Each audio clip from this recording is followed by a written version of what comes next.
All right, we are live. This is session 2 of Masks of Nyarlathotep. This is the second episode of the Peru chapter. And we left our investigators at the university where they split up. Their new friend Jesse was going to take the book back to the hotel and peruse that for the afternoon, leaving the three of you guys at the university. So I'm going to pick us back up there, and you guys can tell me what you want to do now.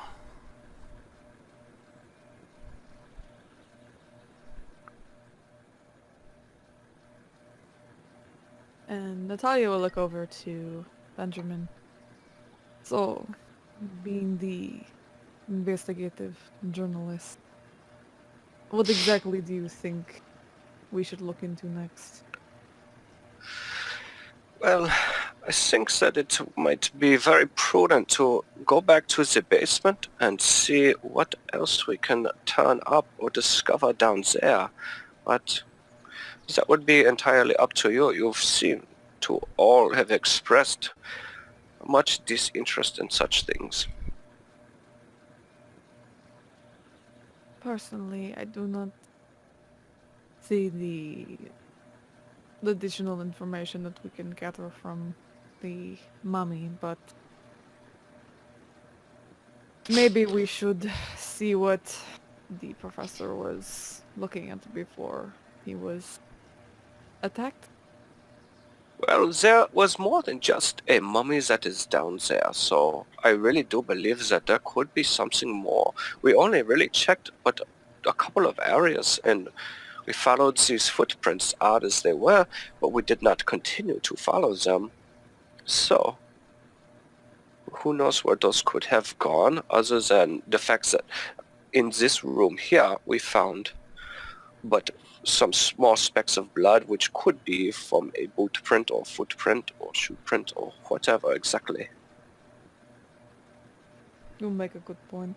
Let us go back to the basement, see if we can turn up anything else. Okay. So you all head back down into the dim basement.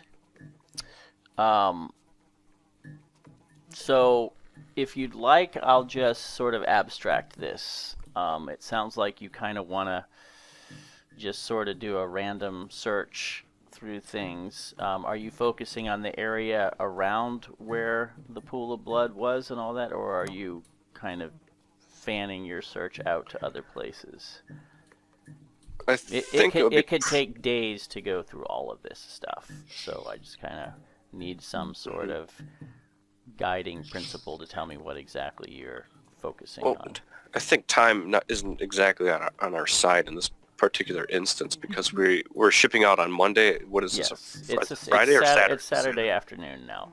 So by this time, it's actually, I would say, since you had to take him to the hospital and all that, I'm gonna say it's probably getting close to 5 o'clock by now. Okay. I'd say 4:30. Okay. I think we should just maybe investigate like you said, where the footprints originated. Yep, that's where the mummy and the pool of blood are located. Right. That sort of little alcove there. And we know that they go over to a second set of steps, but from there we've not gone up those steps, and nor have we seen if perhaps these footprints do actually go up the steps, or where they have gone from there. Okay, let us maybe follow the steps. If there is nothing to find where they lead, we can come back to this location and maybe specifically search around this mummy. And it could maybe beneficial if we split up, and that way we could cover more ground. Okay. That is a brilliant idea. I will fully admit I am not good with finding things. So if one of you would like to stick with me if we just do maybe 2 groups? Natalia, actually, I mean, you would be comfortable in an environment like this of going through things, though. This is almost like a library. Okay, yeah. A very disorganized one, but this is the sort of thing that you probably could get your head around getting through. Sorry, let me correct myself. If the 3 of us want to maybe split separate ways, as you say, Benjamin, it might be the quickest method. All right. Yes, so, I do. I don't mind. So who wants will to so- follow up on the tracks then? It sounded like one of you wants to focus at least for a little bit on trying to trace those tracks and see what you can find out about them. Yeah, I think the other 2 are pretty good at library use. I'm decent, but I was really interested in where the tracks do lead. So. Okay. Well, let's focus. Let's do Benjamin first. Then he goes off down down following the blood trail. So Benjamin, why don't you give me a spot hidden check, please? Big money, no whammy. Son of a bitch. Yeah, well, you follow the footprints up to the top of the steps without any difficulty. You know, you can see that near the top of the steps, there's definitely another little bit of stain that looks consistent with the others, and you go through the door. But once you get up there and start looking around on the main floor, you're having really no luck. Okay. Yep, go ahead. I was just gonna say, then I will just kind of walk my way over toward the professor's office just to see if I see any stray spattering or anything like that. Yep. Okay. If you'd like, you can put, so this is one thing we didn't really get into last session, but for some roles, I will allow you to push the roll, and what that means is you get to try again. The downside of pushing the roll is that there is always some sort of consequence of failing that. And in many cases, that means you're taking more time than you had intended, even if you succeed. In this case, the consequence could be, you could draw unwanted attention to yourself because you're kind of snooping around, and there's not a lot of people here on a Saturday, but still, if you spend a lot of time snooping around, somebody might take notice.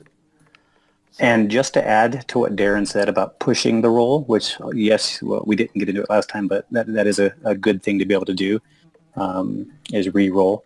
Also, looking back at some of the rolls from the previous session, some of you missed your roll by 2 or 3 points, and don't forget that you do have luck that you can use to pass those rolls. Right, we didn't really get into that, so Doc and I are going to kind of use a compromise from the rules, where hardcore says you don't get to use luck to make up misses, and sort of the generous rule says you can use as much luck as you want, and we're kind of compromising something in between so that you can spend up to 5 luck points to kind of bring something back within a success. So if you do miss it by 5 or less, you can do that. The only thing it says you cannot do that with is combat rolls. But for normal checks, if you're really close and you're willing to spend luck, which is a permanent spend, so you don't want to do it frivolously, but you can spend the luck to succeed. And we may replenish your luck very slowly, but it's not going to happen very often, so don't count on it. Okay. Well, I think that I will go ahead and push my luck a little bit, or push this and see what I can turn up. Okay, go ahead. Oh, there you go. Okay.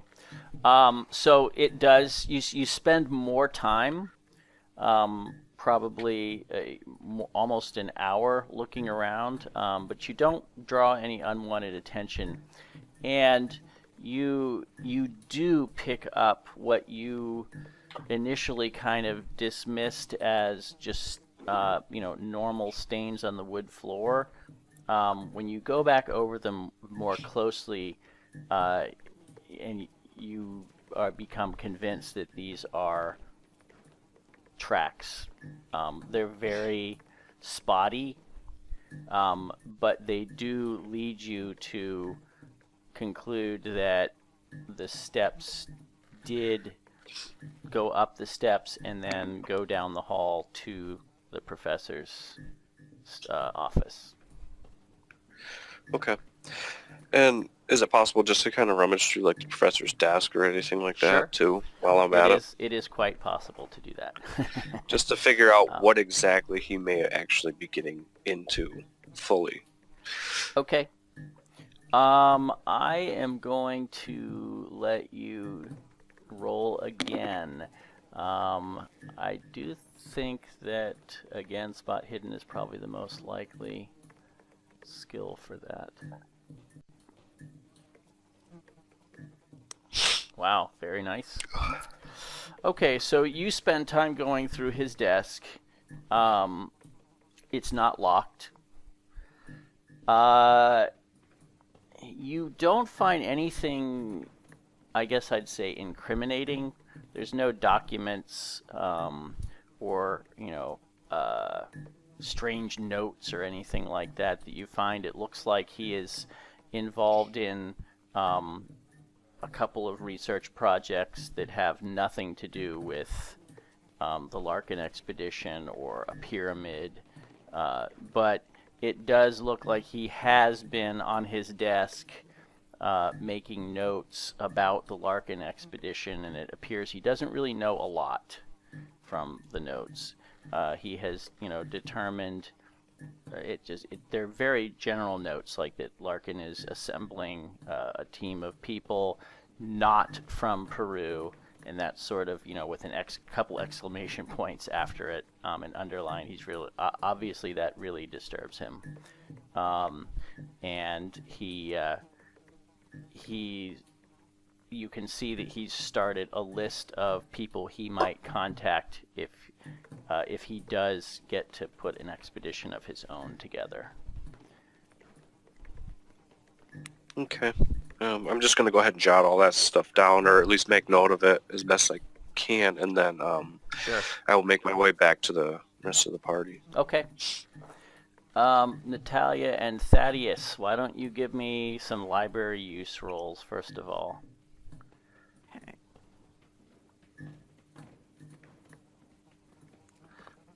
Nice.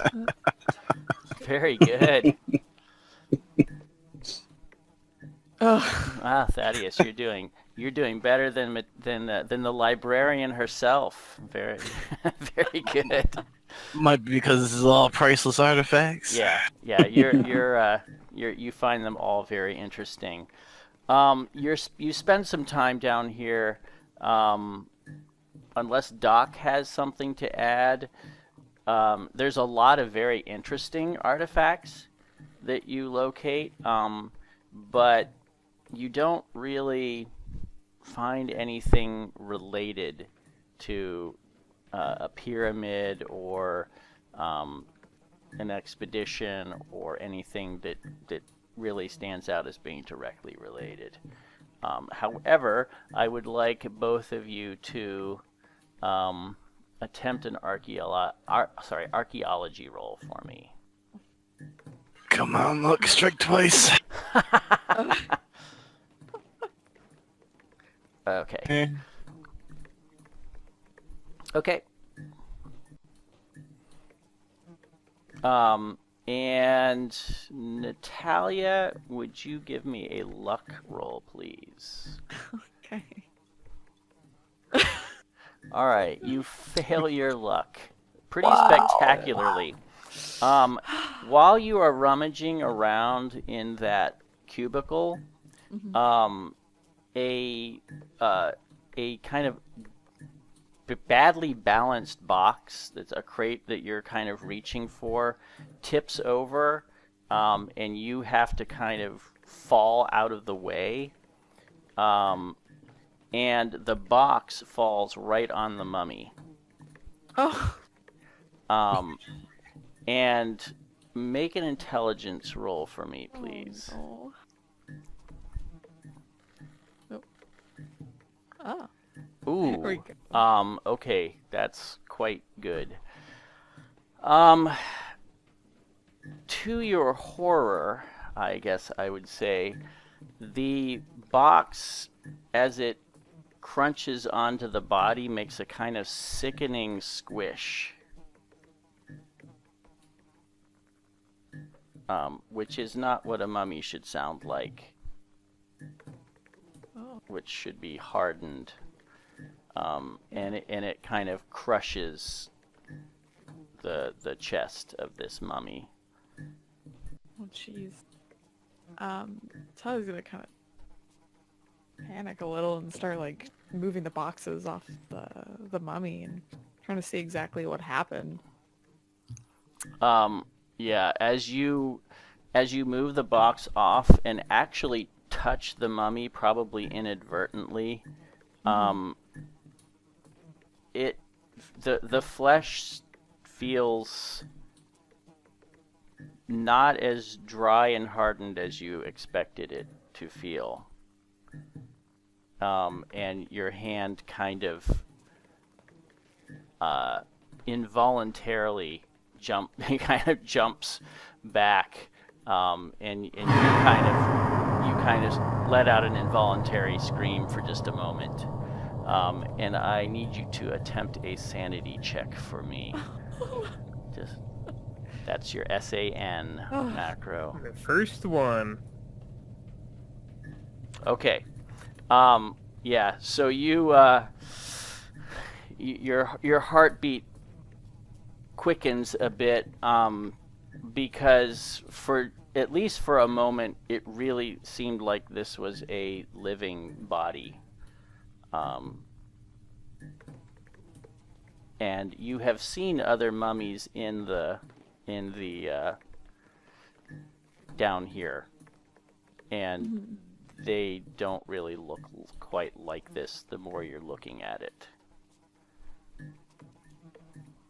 And when Natalya does touch the body, she's kind of more like on the ground there because she was tearing the boxes off of it. And she recoils in horror, actually, like kind of backing up on all fours and just like leaning against one of probably the bookshelves or the walls or anything. Thaddeus? And Thaddeus, you would have heard her kind of let out a little scream. Thaddeus Or is startled. It didn't sound terrified. It was just sort of like a sudden, and you heard a crash, and then another kind of intake of breath like that. Thaddeus is gonna come rushing over, thinking like that she got hurt in some way. When you walk in there, it almost looked like she might have gotten hurt. You're not really sure. She's kind of sitting back, awkwardly balanced on one hand, and just kind of staring at this broken crate and mummy with some old dusty artifacts that have now spilled out of the box. Natalya, are you all right? And Natalya kind of look up to Thaddeus. She's kind of sitting on the floor, like some bit splayed. A bit of a scared look in her eyes. The body, it was warm. I swear. It's not normal. So you're not hurt? No. Okay. And what do you mean the body is not normal? The mummy is not. It's warm, like it is. It's different. Like when the boxes fell on it, there's a crack. Like it. Like it wasn't hard. The corpse. Hey, this is gonna be staring at the course, trying to make heads or tails of what's going on. It's a mummy. How can it be warm? Are you sure you didn't hit your head? No. I did not hit my head. Just touch it. Touch the mummy. Yeah, you don't believe me. Not sure if I want to touch the mummy. You take Doesn't me seem like a wrong. great idea. No, I didn't think so either. I think by accident. So the bandit's gonna stick a finger out, kind of reach down with his eyes closed, and expecting it the goo and stuff to come out at him. Not thinking, and he's gonna poke the mummy, not where the chest cavity is, but just the regular, where the skin and everything's intact. Seems, it seems a little stiff, maybe. Maybe not as stiff as you'd like it to be. Is this normal? Have you touched a mummy before? No, well, not really. But from what I've read about them, they're not supposed to be like this. And as you're looking over the mummy, you actually you see that when the box hit the mummy, it kind of threw its head a little off from where it was, and its mouth is now wide open, and the teeth look perfect. Oh my! Did you see those teeth? Now I do. Not normal. Are you sure it's not normal? Compared to the rest, I think this is fairly abnormal. I'm not a mummy expert, but Thaddeus is gonna stand up from where he was touching the mummy and wiping his finger off on his shirt, not thinking to grab a handkerchief or nothing. So, if this is not normal, and this is not a normal mummy, then what is it? I don't know. It looks, based on the sounds, I don't know, like fresh? I don't know. And just wearing this woman's clothes. This is strange. Yeah, Maybe. Thaddeus, you were looking at, you came across other mummies in here, a couple of them. There aren't that many. But the more you're looking at now that you've kind of seen the teeth and you're looking at the face, the hair doesn't look quite as, dried out and, stiff as the other. It actually looks almost normal. This is quite peculiar. I don't know what to say. I still think this is part of the ruse to get us off the track where we need to be to go to the pyramid. Trying to seek our expedition. I don't know either. And Natalya will kind of scramble to get back to her feet and brush herself off. Maybe it's a skeleton wrapped in something and it made it look like a mummy. This maybe, but this is very high quality for someone attempting to scare us. Well, that means that maybe the pyramid holds a lot more money than we originally thought. And a good doctor wants it all, or the good professor wants it all himself. Well, I don't know, maybe. That is gonna kind of nudge the mummy with his boot. This is about the time when Benjamin comes back down to the basement. Why are you He kicking comes this kind thing? of quietly. He's a pretty quiet walker, I would imagine, and so I would imagine he kind of startles you given the sort of the high tension at the moment. Why are you kicking this corpse? This mummy? Good lord. Don't stay just like this. Why are you sneaking up on us? How long you been there? Long enough to see that you are kicking this corpse on the ground. I mean, I heard a small yelp or scream as well, and it was very odd. And then I come down, and here you are, you're kicking this corpse. It is not as it seems, Benjamin. This corpse is it's different than the rest of the mummies in here. It's warm. It's It's warm. I I don't see. know. I've never run into this type of thing. Well, I'm not exactly what you would call an expert on corpses, but I've seen enough of the deaths with the wars and such that I have followed.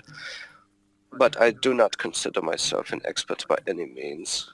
So I don't think that I would be any help in this particular topic or matter. Whatever it is. It's not Benjamin, normal. do make an intelligence check for me. Okay. Oh, you're 3 points off.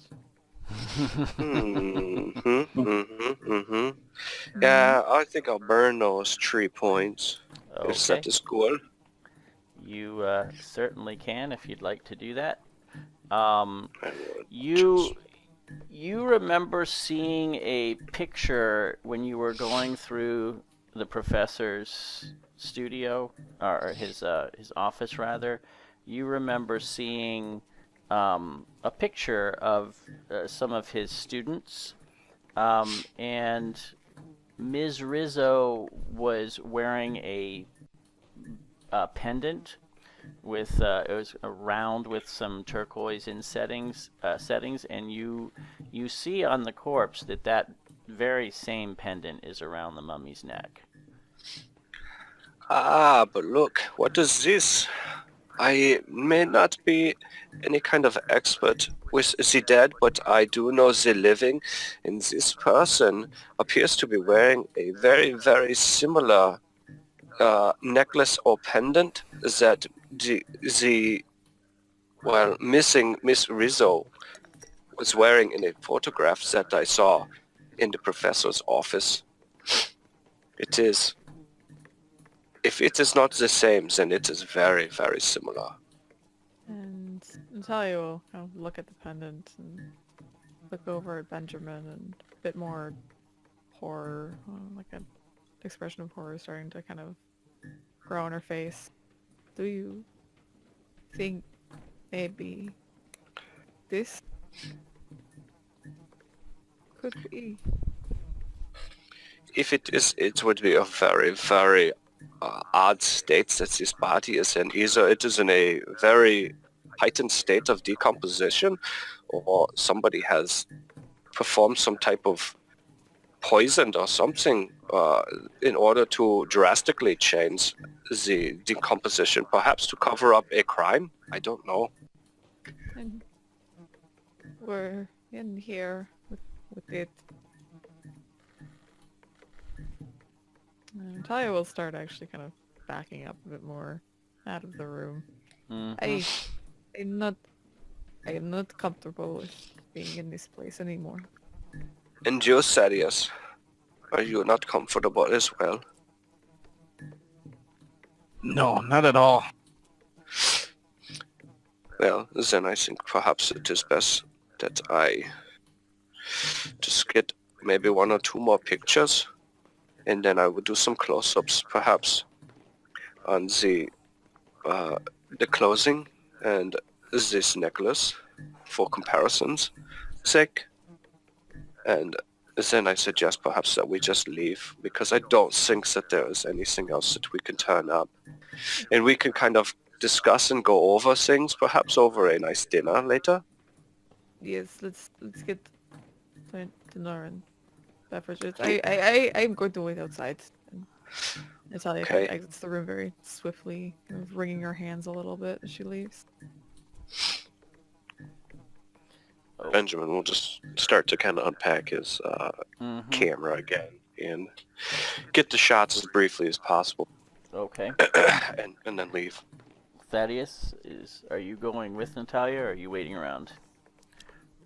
I am going to go with Natalya. Okay. You guys go upstairs, and Benjamin joins you not too much longer after that.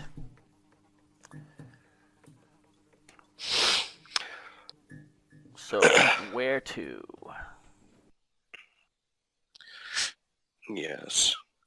Well, I think that everybody is quite a bit rattled at this point. Perhaps we go back to our individual rooms. We kind of gain our composures. Perhaps wash up a bit, and then we convene sometime later in the evening. And we have a supper and go over all these things that we've seen today. I'm quite famished after all of this. Let us head back to the hotel. Maybe we can meet around 7. 7 sounds good. Okay. You guys go back to the hotel and wash up and whatever else you want to do. Unless there's something specific, we'll just move forward to 7. Nope. Nothing specific for me. Okay. And I think by that time too, your friend Jesse might join you.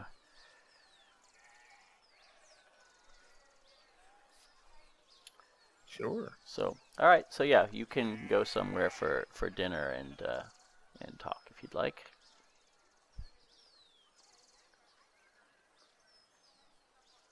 So around 7 o'clock then, Natalya will come back out to the common room, adjusting her ponytail. Making sure it's high and pulled tight. She kind of brushes off her dress again, still pulling at her fingers. She comes into the room, looking around, seeing if anybody else has shown up. And Benjamin's actually there and standing at the bar, swirling a brandy. Okay. Sounds good. I assume Jesse is joining them as well. This is in the hotel that we're in, as far as the dining room, or? It can really be anywhere you want. Mm-hmm. We'll just. I guess somebody would have invited me or something like that. Yeah. Let's assume so. Mm-hmm. We sent you a bird. That would slip them. Carrier pigeon. Jesse would show up. He's typical fedora on, nice suit. Probably go sans pipe for now.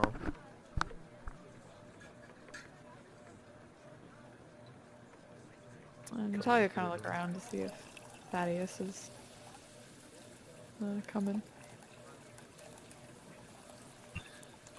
Thaddeus makes his way in. Yes, good stiff drink. It's just what I needed. Should we find somewhere to eat? You could eat after that? No, I just want to drink. He was hungry. I know a nice local bar we could go to. Quiet place. Maybe get a booth? Sounds good. If everyone else is good with that. Yes, that would be quite nice, I think. Yes, I agree. We have lots to discuss. Yes. Jesse, if you would lead the way. Absolutely. Get out the door and do a nice little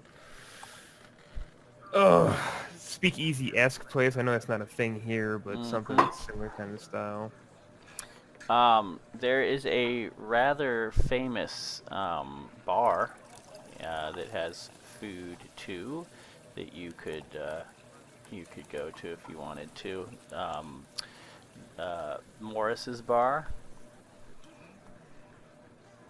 run by an American bartender. That sounds good to me. All right. It is very lively, and it attracts all manner of foreigners to this place. Locals don't generally go here. This is a watering hole for people not native to Lima. The famous drink is a pisco sour, which I'll actually show you. Oh, pisco is very big in South America. Had its origins here, in this very bar.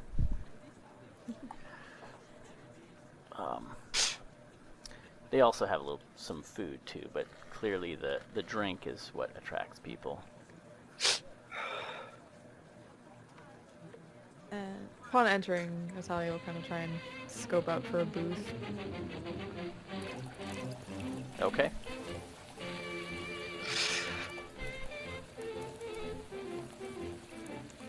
Do you find one?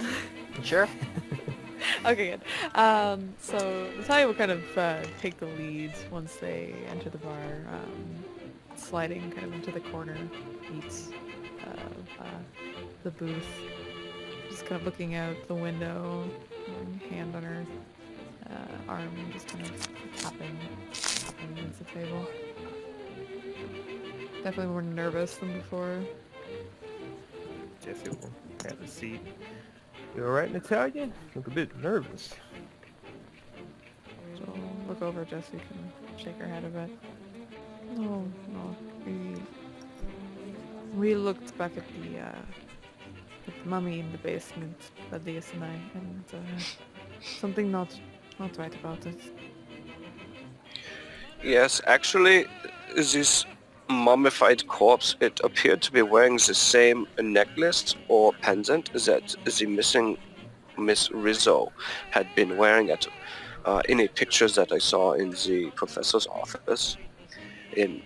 As I had told the rest of the members here, that if it is not the same, then it is a very good replica or knockoff, or it's very, very similar indeed, and which I find very odd.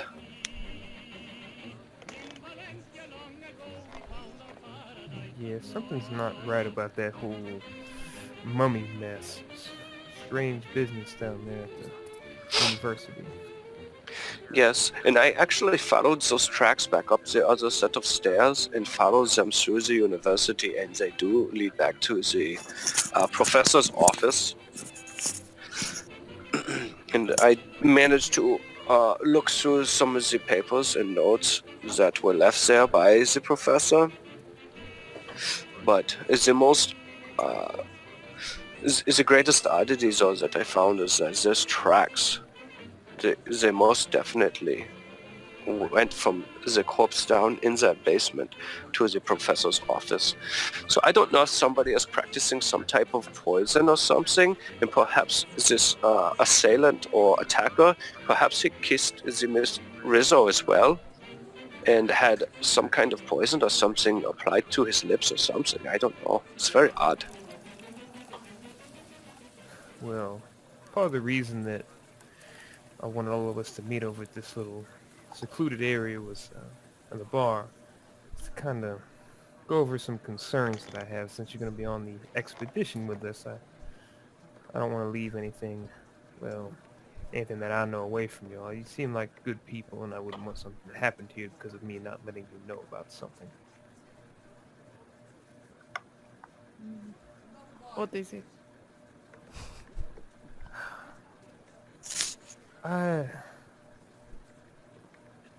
So, you know that I'm a folklorist here. I've spent some time around the area. I've gotten to know some things about the local superstitions, cults, and things like that. Just a part of my work.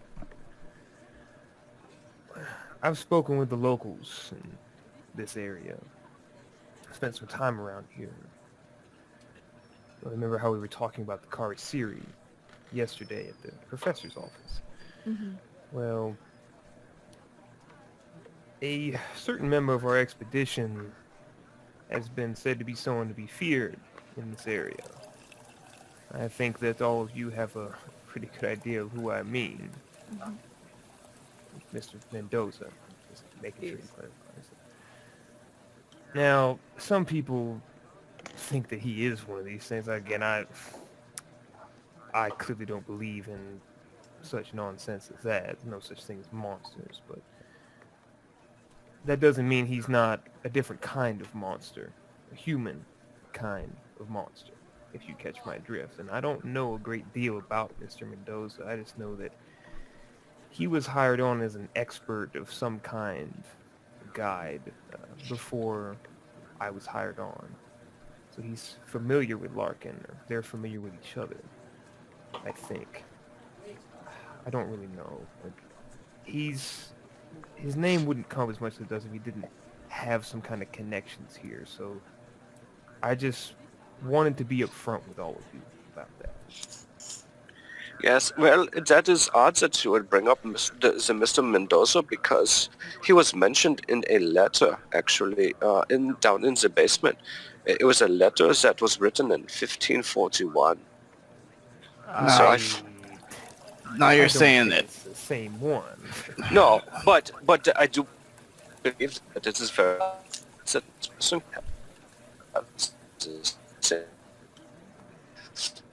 Well, And you just following is that... hold on. You need what- to repeat that. You broke up really bad. We lost you on that. Yeah. Okay. What part? All of it? From this time you started talking. Take it from the top. Take it from the top. Yeah. All I'm saying is that it is very odd that there is this legend or lore supposedly attached to this Mr. Mendoza, and then he is said to possibly be one of these monsters, and then he is mentioned, this name of Luis de Mendoza is mentioned in a letter written in 1541. So perhaps Actually, that lens... I do want to clarify, because it would have been clear to whoever was reading it. That wasn't a letter. Those were notes taken regarding the book, The Confessions. Oh, that's right. That's right. Yeah. So he's mentioned in a book. Sorry. The book was written by... Yeah, the book was written by a conquistador Right. on his, That's right. as he was dying. And then that note is sort of like a cliff notes that someone wrote about it. I believe Rizzo wrote those notes. Yes. She was taking notes. I know So, that, right. but I'm not sure they knew that. Oh, okay. Yep. Yeah, I now was you fully aware of that. No. So yes, I just, as I said, I was just attaching this legend or folklore, or this current myth around this Mr. Mendoza to this book. So it's all part of some bigger picture, I think, and it just lends to the mystery of all of it, I believe. You mean it's part of a bigger ruse? Jesse, Or part of a bigger ruse, yes, most definitely. how long have you known the professor, Jesse? Oh, About a month. Mr. Sanchez? About a month, I would say. How adamant is he that that he's not happy with the expedition going to the pyramid? That he thinks it should be locals.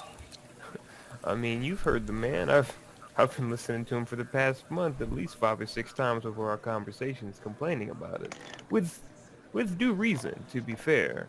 It is strange how Mr. Larkin doesn't collect any local experts, but I will admit Professor Sanchez is very angry about being excluded from this expedition. Enough to create a ruse to make us stop the expedition? I mean, I might have only known the man for a month, but that seems like an awful far reach of logic to make. He's a bit of a kook sometimes, but I don't think he's crazy on trying to pull that off. I don't know. I feel like that was genuine pain. Professor Sanchez is very passionate about his work. He wants this to be discovered. He just wants Peru to have a part in it. I don't think there's anything wrong with that per se, but to suggest that he would try to ruin an entire expedition when he knows very well he might not even be able to put one together himself, I don't know. I think that would be beyond the professor. But again, I guess I can't really say anything for certain. Only known him a month.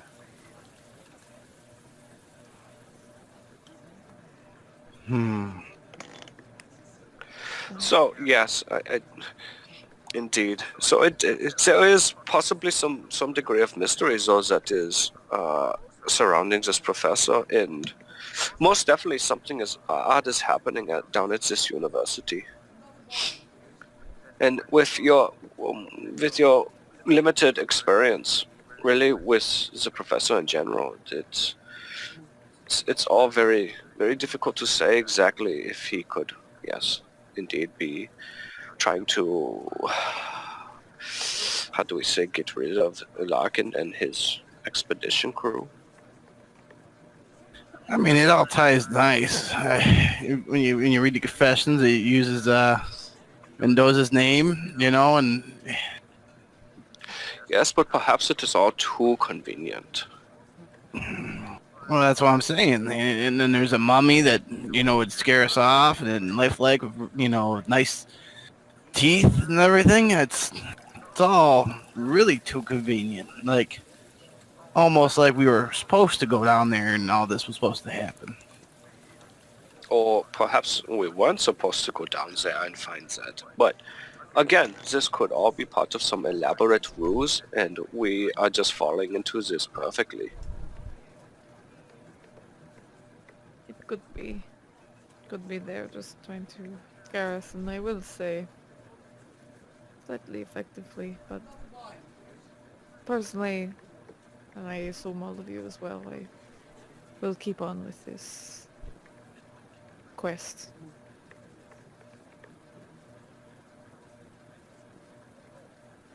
And Natalia will kind of continue drinking. Okay. Yeah, I assume you order some sort of heavy appetizer type food. That's kind of what they have here. Mm-hmm.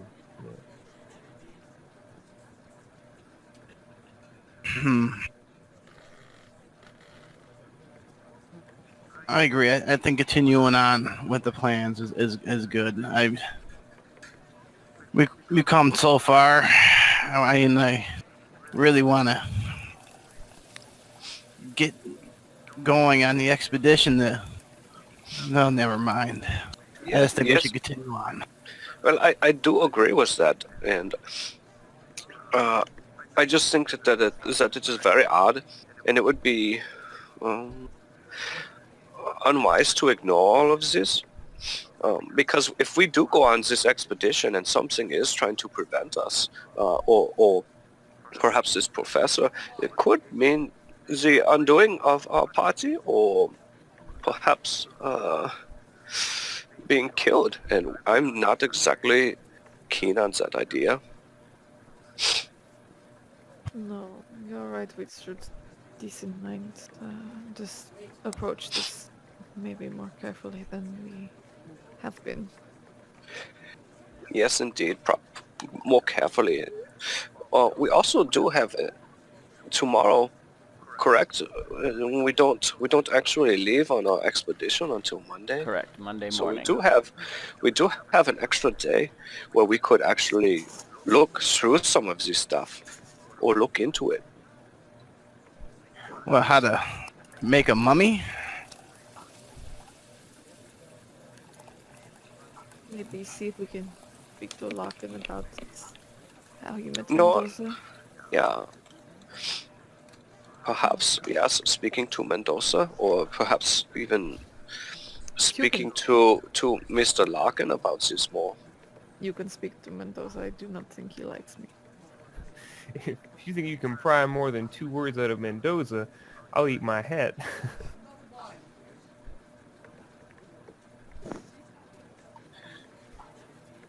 Well, if I do recall in my studies and reading towards the fiction that I have, we could perhaps bring a mirror, because mummies are not, vampires are not supposed to appear in the mirrors.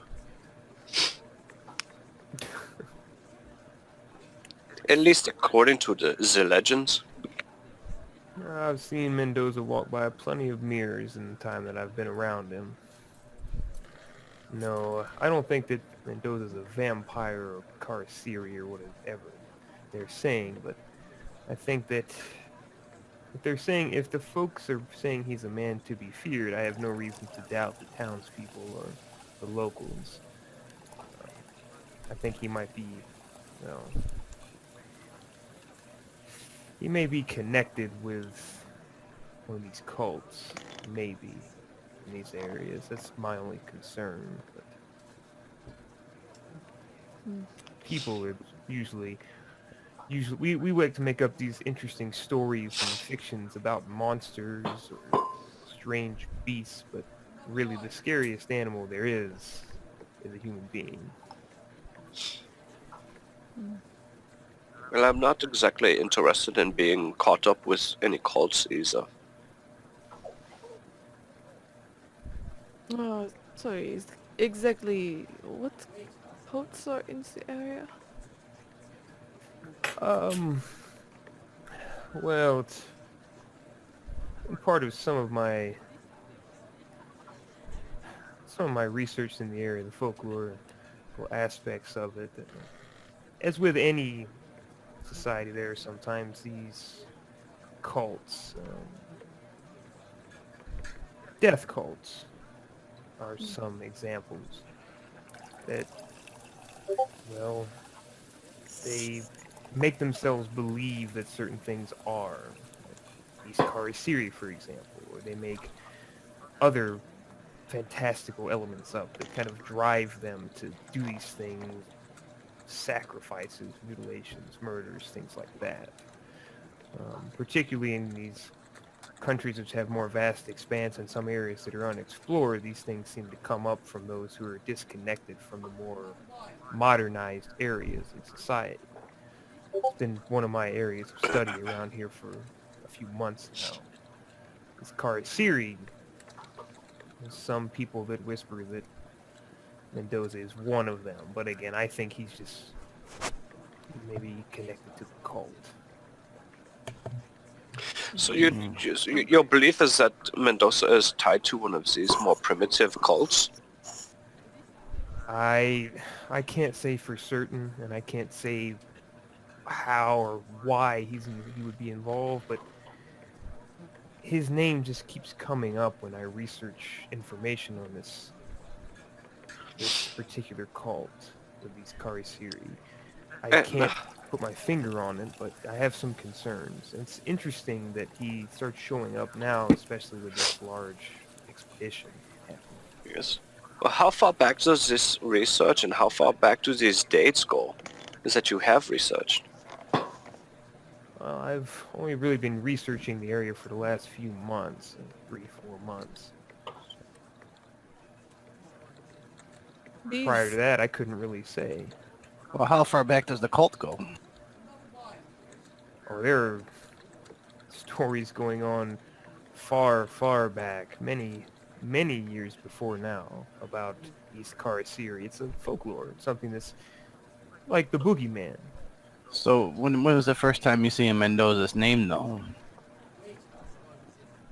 I think that's what our friend Benjamin was saying. Yes, when is the first time that you see the Mr. Mendoza's name attached to a date? Well, more when I actually came down here to look into things rather than doing secondhand research at my home. So you believe that it is more of a regional thing and not more so specific to this area in Peru? To be honest, I couldn't really say. I think that a lot of it has to do because the Karasiri legend is not just Peru, it's also Bolivia, but this particular area that we're in now, where we're about to go for expedition, speaking of people in Lima or around Lake Titicaca, I've heard about his name. Again, it's only been in the last few months when I actually began to research this place specifically. Jesse's So- looking kind of uncomfortable at this point. Dad is gonna take a sip of scotch. So let me get this.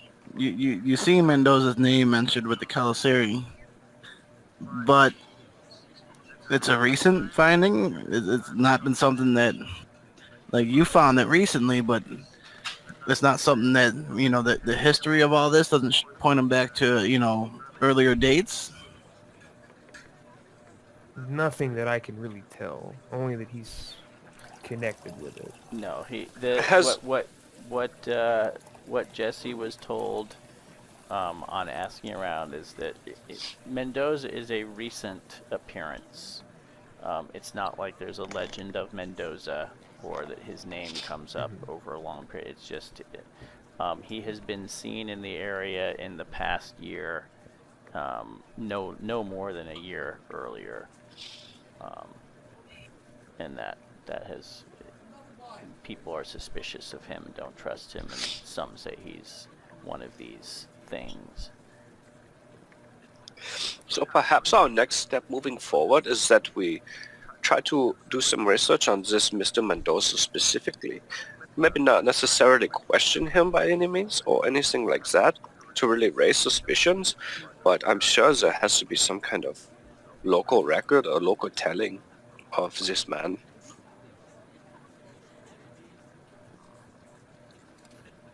You could certainly try to ask around more. I've asked around quite a bit, but I've got what I can got. He's a very private man, Mr. Mendoza. I'm more interested in why they think he's part of the Calasari. Well, Yes, exactly. I guess I should level with you again since I'm already doing it. Jesse will kind of lean forward and take a deep drink of his liquor and then lean back. I need the information that I say not to leave this table. My name isn't Jesse Hughes. It's Jackson Elias. And I don't know if you want them to roll for that, see if they can recognize Nope. if they're familiar with it or not. No need. I'm a writer.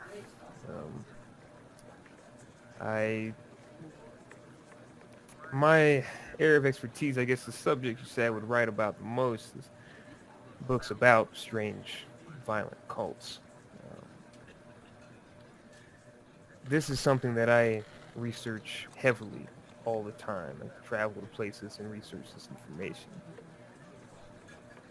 Now, everything I've looked up in this area,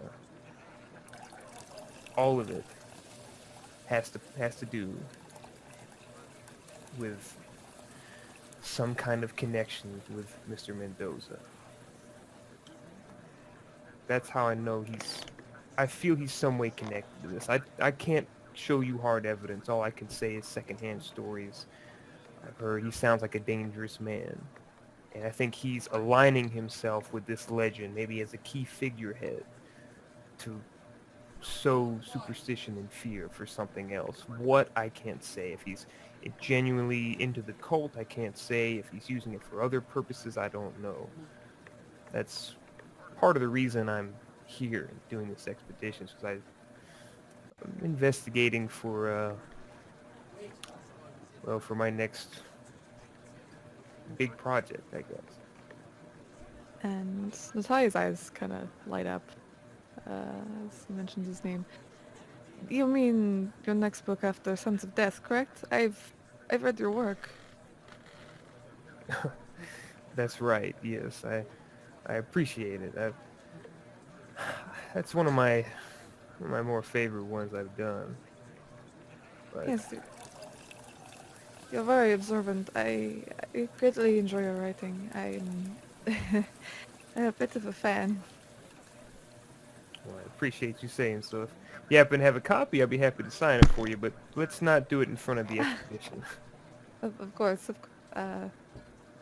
yes, maybe either on the journey or before or after I could pick your brain slightly. What you know? Not literally, but certainly. Of course. Very interesting. A ruse within a ruse. Very interesting. For obvious reasons, I prefer that I still go by Jesse. Of course.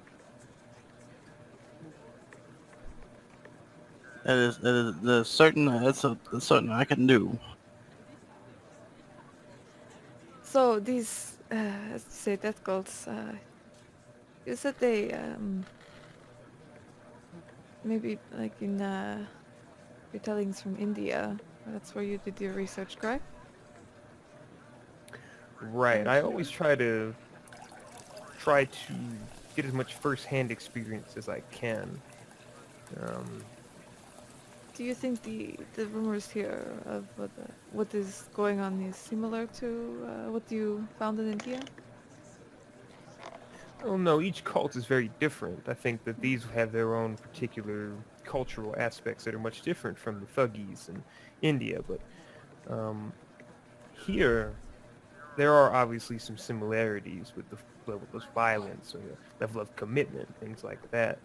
I think that people who are potentially part of these cults that are tied to the Karasiri legend, I think that it's a death cult forming from the foundation of this kind of mythos, the Karasiri. And with him being tied with Mr. Mendoza, I feel like this cult is using myths and legends, like many cults do, to sow fear, terror, use it as a cover for something else, some other events, for all too human violence. Because why would Yes. you risk investigating something supernatural, especially when people are very superstitious, most of them? Especially in such a place like this. Smaller civilizations are very superstitious, and they have, as you have said, their legends and myths, and they are very attached. It's all very attached to their way of living and their way of life. So I understand what you are saying. It's sort of fear, because fear is a very powerful tool. Exactly. Yes, that's what I feel. That's how I feel Mr. Mendoza's connected. I think he may be involved in this, and the fact that he's part of this expedition, it's a bit too coincidental for me. I don't buy into the superstition, but I don't believe in coincidences. Yes, perhaps this is something that Mr. Mendoza has started himself to create this air of mistrust and air of mystery. Based on the only thing is, do you mean this mummy, or do you mean the cult itself, Benjamin? Well, Mr. Hughes here, he has said that he is, every time that he has asked around, or when in his attempts and efforts to figure out a little more about this Mr. Mendoza, the only sense that he gets is just a general mistrust. People do not seem too high on this Mr. Mendoza. Yes, of course, but based on at least Mendoza's reactions to us questioning the other Augustus, he does seem fairly invested in this expedition, and maybe if it is true that Mr. Mendoza is maybe using Mr. Augustus to further his own goals, we may believe, or the people that he follows may believe, that something inside that pyramid will assist them maybe progress whatever they're working towards. Or if we're looking even baser instincts, an unexplored pyramid in the Peruvian wilderness. Surely there's a lot of treasure there, as everybody has seen. Even death cults probably need money. Perhaps it is money that they search. However, if this cult can somehow embed themselves with this pyramid, they can also create an even deeper legend and deeper myth, and further and grow this sense of fear, and thus give themselves more power over the people here in Peru. It could be. We need to maybe, I do not know, but maybe bring this to Larkin. Oh, I don't... No? No, I don't think so just yet. Not to mention, I doubt Larkin will believe anything we're talking about right now. Besides, let's he do himself is very invested in this, and it wouldn't stop him, and all it would do was, well, create his distrust in us. I would rather be close to Larkin if we can. Should we just keep an eye then on Mendoza, see if there's anything else mentioned? Just be generally careful. Yes, maybe we see if his fangs come out.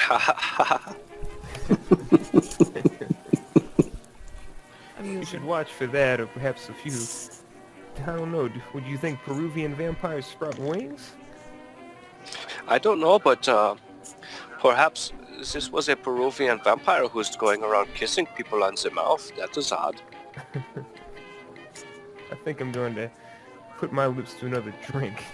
We're going to get into this kind of strange superstitions. I agree. And Natalya will finish off her drink and order another one. Alright. Yes, another scotch would do just fine. The drinks will come as long as you keep ordering them.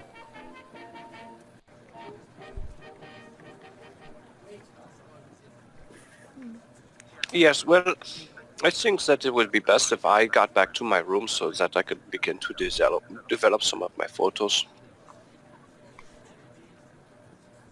Yes, it's getting a bit late, isn't it?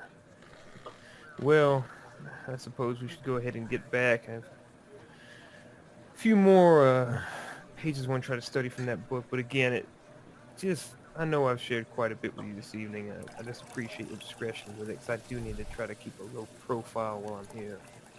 Of course. Your secret is our secret.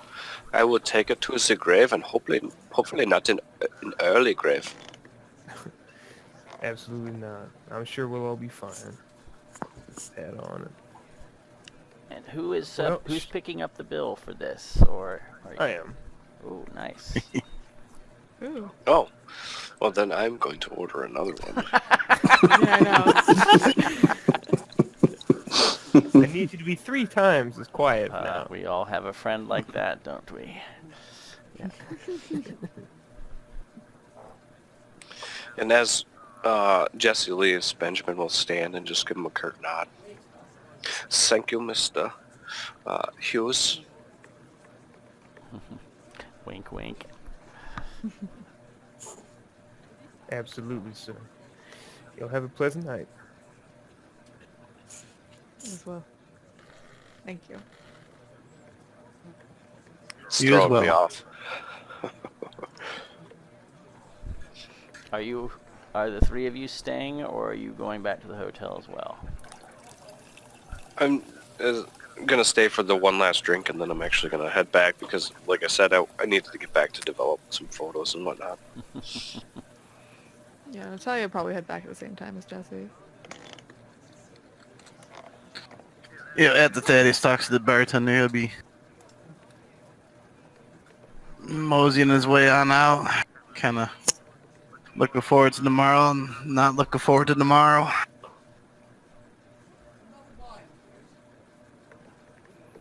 All right. Well, eventually, you guys do make your way back to the hotel. I have a question. Who now? So there is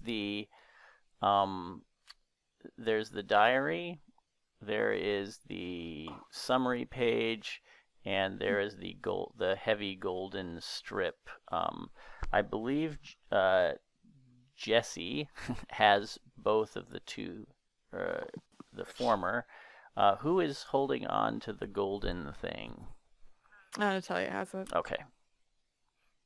Just wanted to know, wasn't sure. Okay, and it sounds like, Benjamin, you're going to do a little bit of late night dark rooming. Correct. What about the other two of you?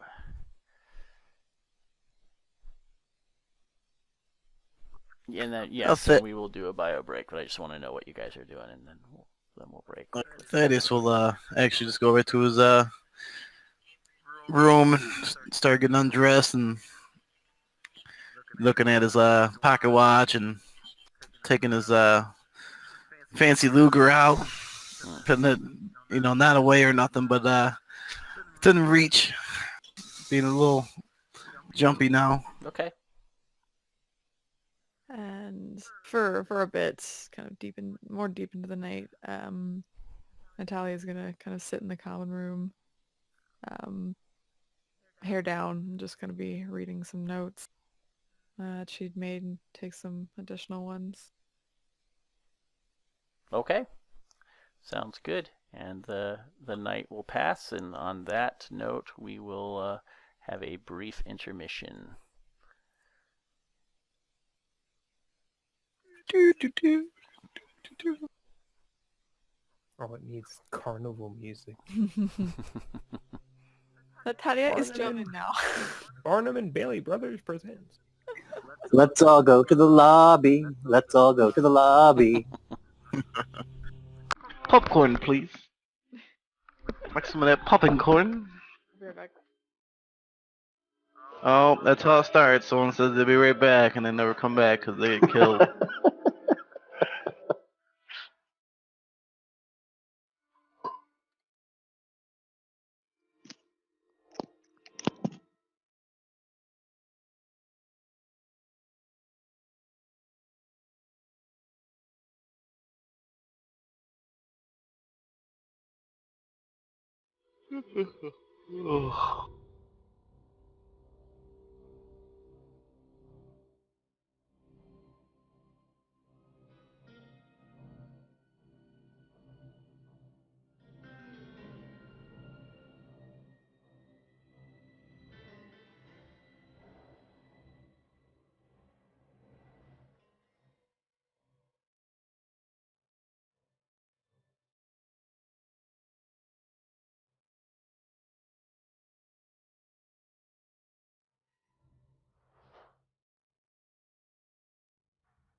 Didn't die.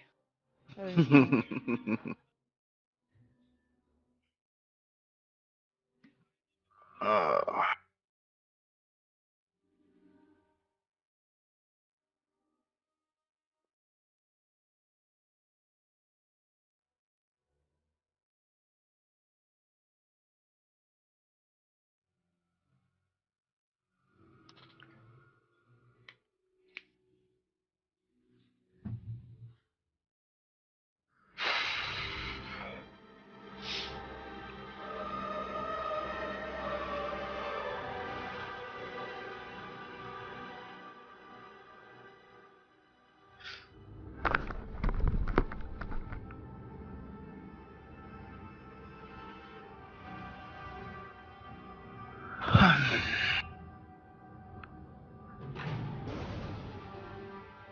Ooh, it's getting spoopy.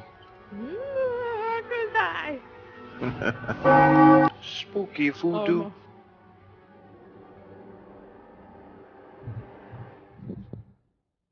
I'm going to come put a spell on you. What? I don't believe in magic. You better believe. Let me tell you something, brother. Abracadabra. Abracadabra.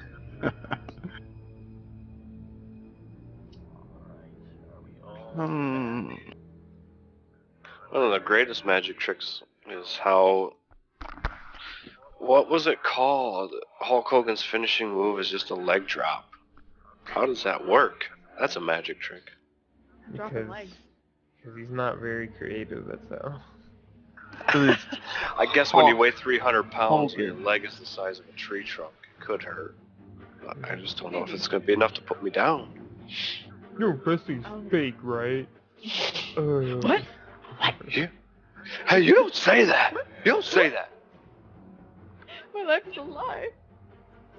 Oh man, insert said justice coming on smacking reporters. Oh, that's injustice. Going back. He's reaching. Is that real?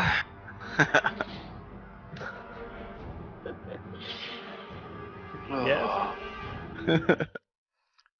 All right. I think we're all here, right? Sounds like it, yeah. Okay. I think. It's Doc just made it back. Good. Okay. Unpause. All right. So you all wake on Sunday morning, and it's a little rainy, but seems like the day might not be too bad. Okay, Benjamin will rise and go into his bathroom first thing. He wants to see what he's getting in these developed photos. Because he's been taking... He pretty much took some the entire day yesterday, if I'm not mistaken.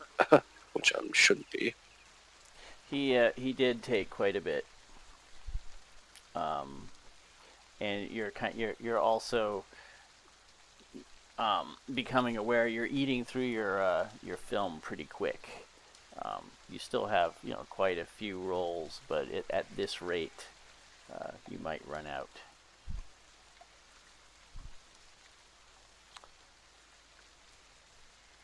Okay, but so yeah, one you of the could- things on the agenda today for Benjamin will be to see if he can turn up some more film for his specific type of camera. Mm-hmm.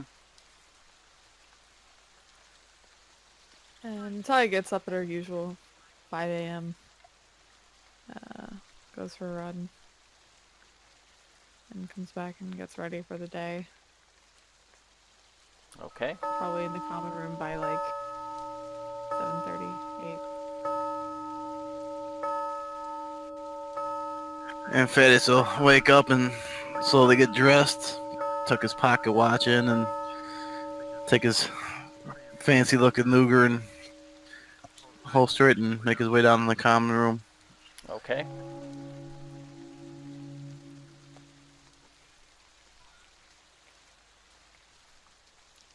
Is anybody else down in the common room?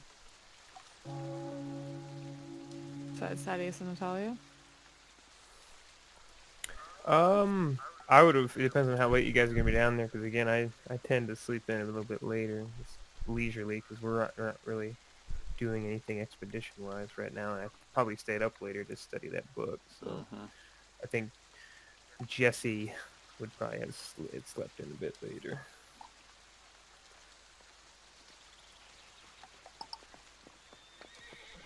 Yeah, Natalya's just going over, as usual, some notes. Ponytail back up. Kind of sitting and reading. Okay.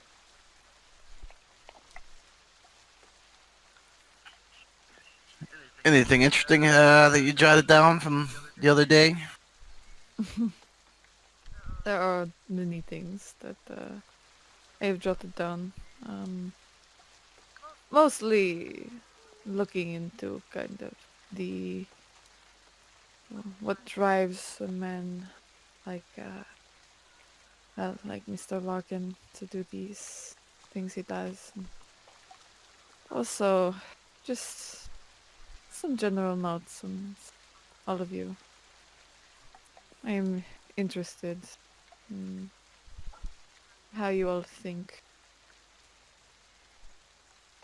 What motivates you? Motivate me, you say?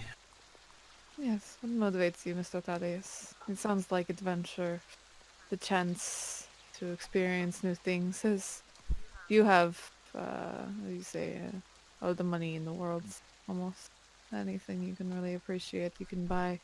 But experiences seemed like the one thing you could not, which is why you seem to jump at such experiences, even though they may be a bit out of your range.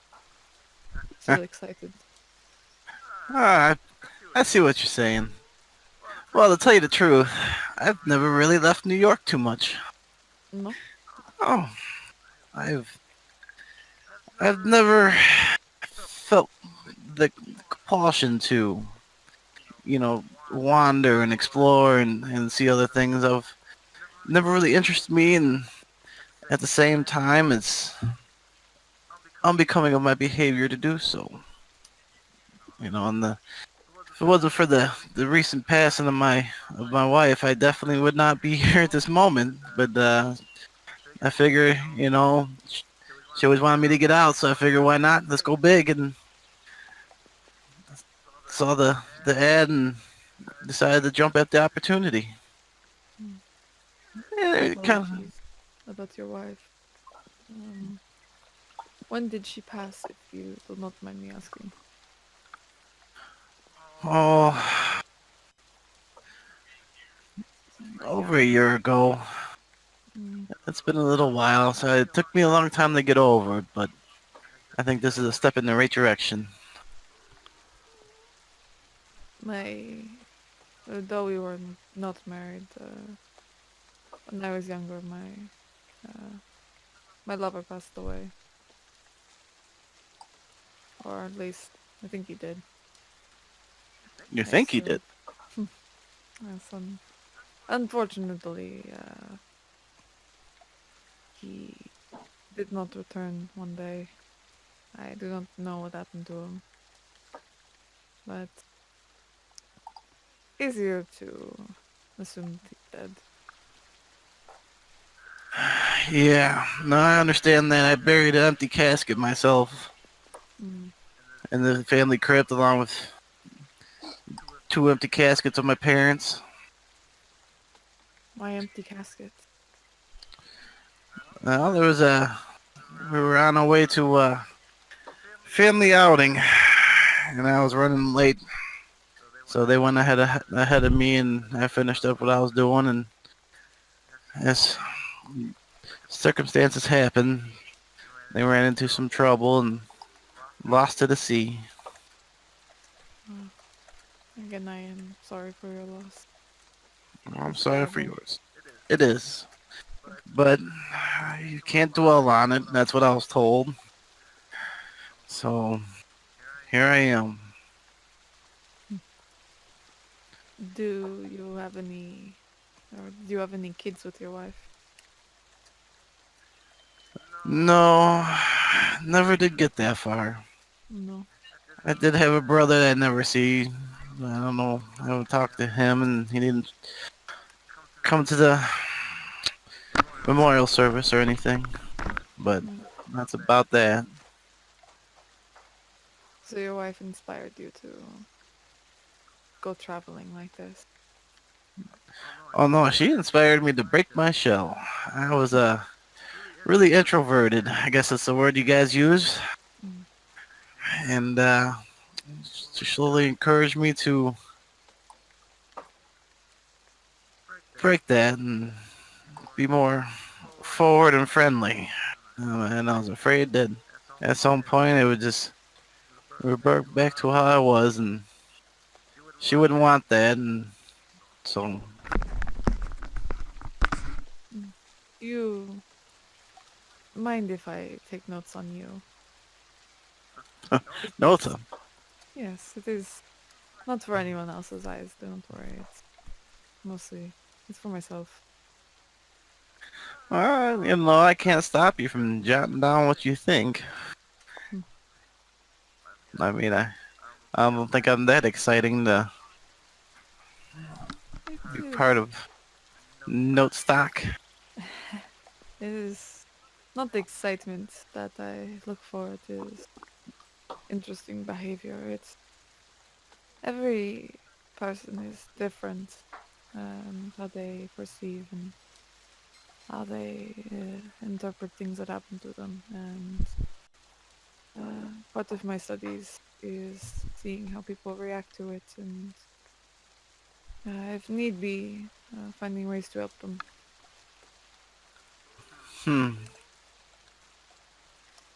Well, feel free. And like I said, I can't stop you from writing down what you think.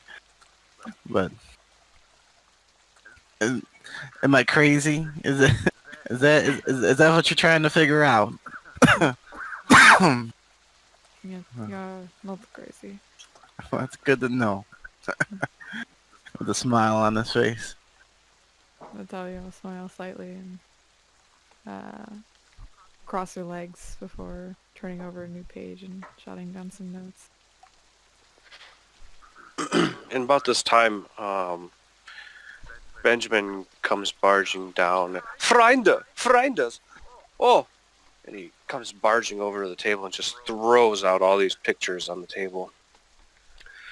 Do help me see. Look at all these pictures I've taken. I've only just developed them overnight. Perhaps we could look at them. They may reveal some clues. And he's very energetic at this point, and he's very the kind of sense that you get from him is that he's probably been up all night developing photos, and he's wired on about 300 coffees. Natalia will look up to him and laugh a little. You seem very ecstatic at what you have found, Benjamin. Oh, that is the thing. I'm not entirely sure if I found anything, but I thought, well, I have these new friends that I have in this new expedition, this new adventure. I would like to share with them. Use it, if nothing else, the very good quality of these pictures. Yeah, they do look like they're pretty good quality. That is to say, as he's thumbing through some of the photos, moving them around and looking at them. You do Yes, very I good work, Benjamin. thank you. I took very many good and high quality pictures of the office yesterday, of the professor, and many in the basement, and of the corpse down there, and some of the blood speckled and such. She'll kind of thumb through some of the photos, just giving them a look. Benjamin, if it is not too much to ask, your pictures are very good. Again, if it's not too much to ask, do you mind at some point, not maybe when we're at the pyramid, just taking one of me? I'd like to send one to my daughter. Oh, would you like one maybe where you are standing in front of the pyramid in a funny manner, making it look like you're holding it in your hands or something like that? That would be very hilarious, I think. I don't take funny pictures, but more of a nice one. And he kind of rolls his eyes. Really? You don't think that you are very comical? You're not very funny? I would have not gathered that from you. You think I'm funny? No, perhaps you could not sense my sarcasm, but I was trying to lay it on very heavy there. Oh, no, I did not. It went over my head. That could be, or perhaps it's just my very outrageous accent. It's probably very strange to a lot of people. Sometimes when I'm very excited, I talk very fast. Yes, your accent is very outrageous, as you say. Well, in any case, the more pictures you take, the more documentation we'll have about our journey, and at least have something to show for it. I wouldn't mind getting some copies of some photos if it's not too much trouble. No, I think that would be very possible. However, several of these pictures I am going to want to keep for myself, because these are things that I am going to use to help base my story off of. And I think that perhaps sending a few of them in to the bigger publishers will help to sell it.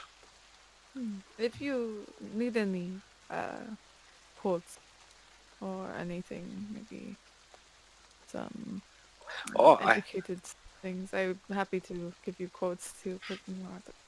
I have a very good quote from you, Fraulein, actually. It says, you think I am funny? Natalya will smile. That one is good. Well, You see, you can smile. It is nice one. I'll tell you what, when you finish your story, if you send me a manuscript, I can make sure it gets to the right people. It'd be quite interesting.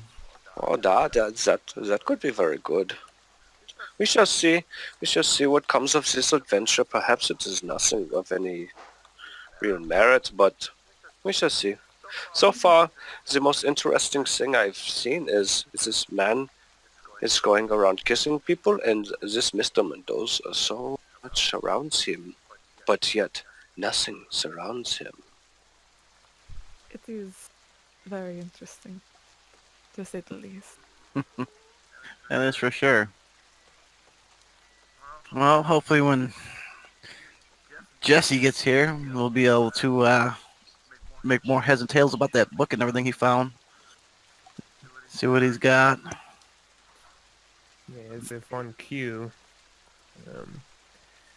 Jesse will come down the stairs stretching, wearing his typical style and attire, come down.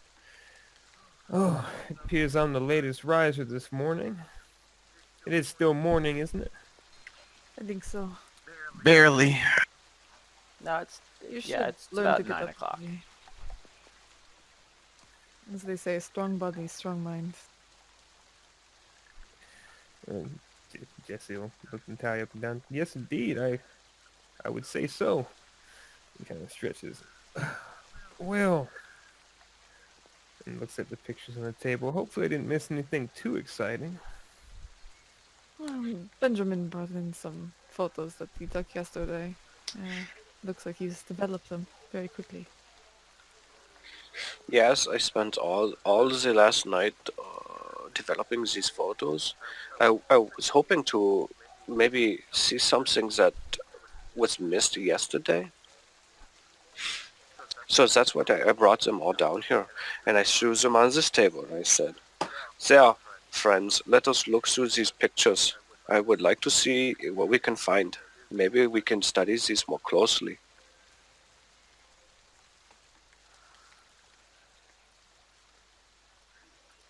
Yeah, it couldn't hurt to take a look.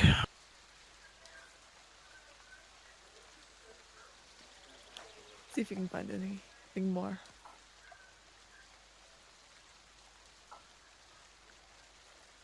And she'll take a stack and just start kind of flipping through them. Yeah, Benjamin will actually grab make a few other stacks and hand one to Thaddeus and one pile to Jesse and keep a pile for himself. Yeah, maybe we can turn something up. Did you find anything in the book, Jesse, last night? Well, when you're reading through the 15th, 16th century ramblings of a conquistador who's gone insane, you gotta kind of dig through pretty deep. Unfortunately, I found out no more than what we already know, but I'm gonna continue to study it. I feel like we can maybe glean some more knowledge from it if I just stick with it during our journey.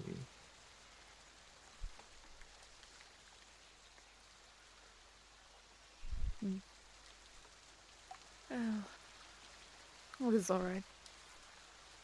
I'll hopefully find out more later. Though we have a long day ahead of us tomorrow.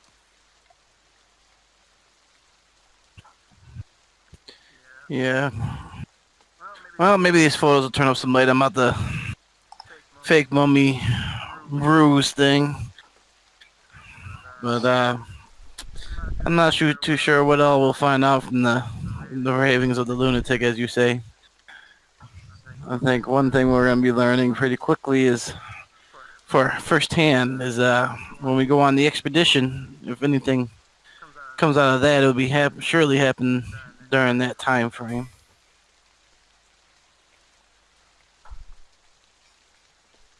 We just have to keep our wits about us. And some cloves of garlic, apparently.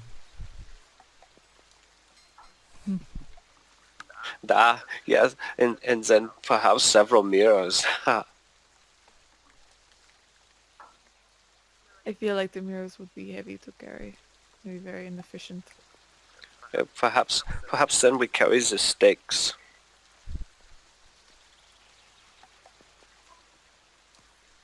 I mean, it might help, though I feel like a stake to the heart would kill anybody. Nonsense. I've had plenty of stakes and they haven't killed me yet. You see? Stakes only kill the vampires when driven through the heart. The human heart, physically, it goes all the way around the stake when penetrating the chest. It is simple anatomy, really. I do not think that meat could be sharpened into a point.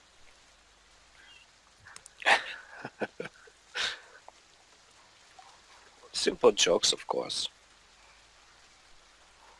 Oh, I know. Are all Germans funny?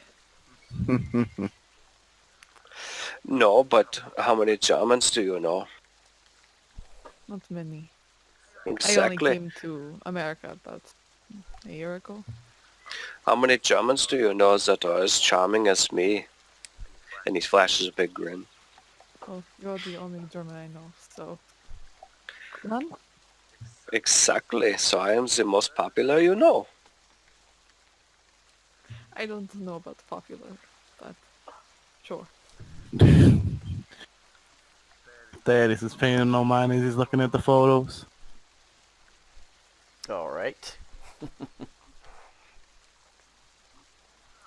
Are we going to speak to some of the common people in the city just about Mr. Mendoza? Or have we decided against it? Because we might not find anything else out.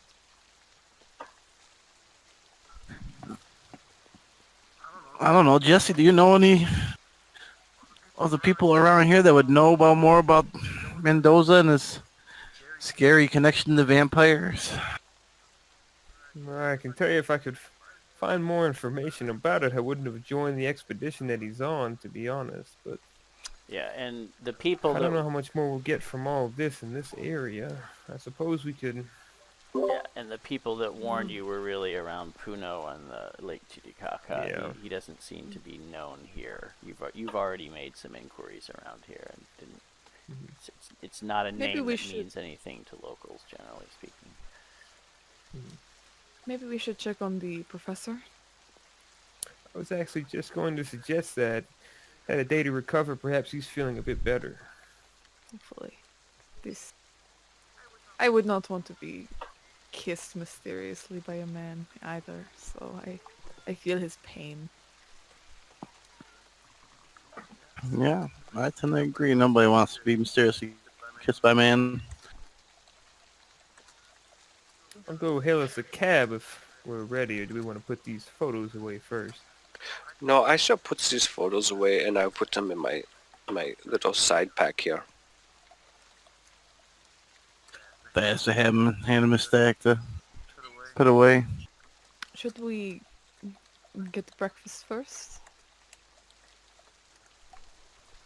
Perhaps just some fruit or something that we can eat on the way over. There is plenty of day left. Sure. Something light. Okay, you guys get some breakfast, and just to keep things moving along after breakfast, what's next? It sounds like hospital.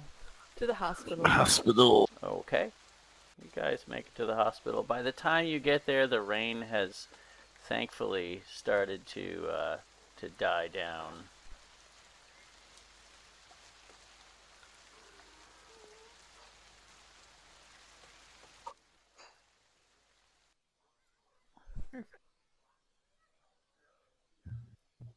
And you arrive at the hospital. Jesse, do you mind maybe inquiring with the reception to see where he is? Not at all. And he walks up and Thank you. we'll ask about the professor. We'll describe the gentleman that was brought in yesterday. See if he's got a room here now, or if he was discharged, or what happened. When you mention his name, the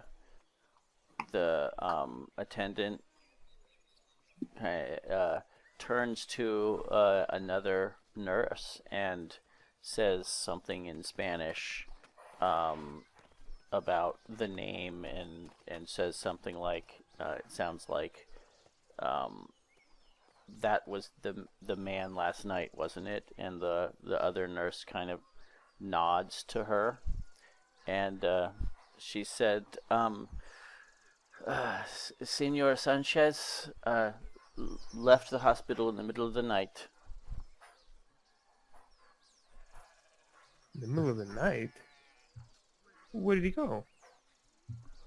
The woman just shrugs, and the other nurse that was talking to her says, no one knows where he went, but he pushed a nurse out of his way. He was very rude. So then he wasn't released, he just left. The nurse says, no, I was on duty last night. No doubt went to the pyramids. She just looks at you quizzically. Jessie has to translate for you because she's speaking in Spanish. Oh. Yeah. Jesse would just kind of look at the two and say, well, thank you. I'm sorry that he treated you rudely. I appreciate your The time. nurse says, "Oh, it wasn't me. It was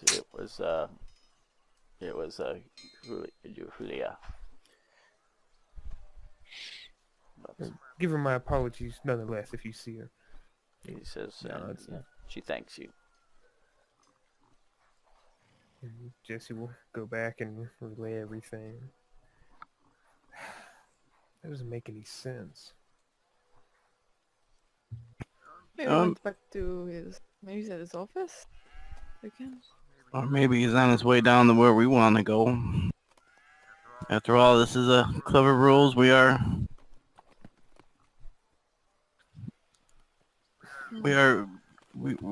following a trail that's going to probably lead us the wrong direction at this point. So you think he went to the pyramid? Well, I find it very odd that he could barely even talk to us when we brought him, or when he was brought here. And so for him just to get up in the middle of the night and push somebody out of his way is very odd. Odd only if he was faking. He wasn't faking it. I suppose that is very true. Could have been. It's very good fake then. Yes, and also, again, there was the blood that was next to him. So I do not believe that he was faking it, because I believe that he was assaulted in some manner. Yes, I think so too. But it's strange. Very strange.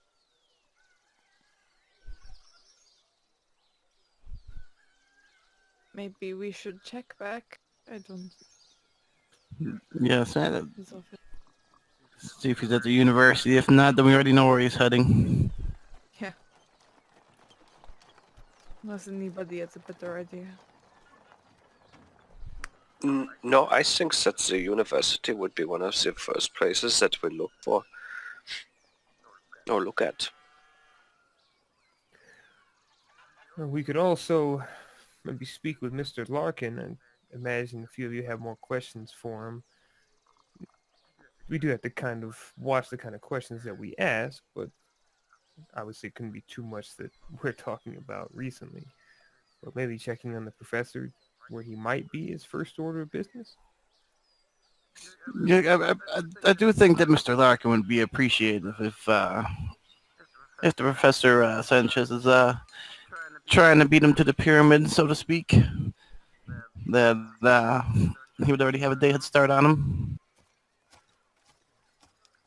Well, the thing is, what is Sanchez? What the professor? What is he going to do by himself? There, I looked over several of the notes that he had on his desk, and it did not appear that he had a crew. So for him to assemble a crew in such a short period of time, I don't think would be very likely. Agreed. I don't know that he's trying to beat Mr. Larkin to the pyramid. I'm not really sure what this is. None of this sounds like Professor Sanchez to me.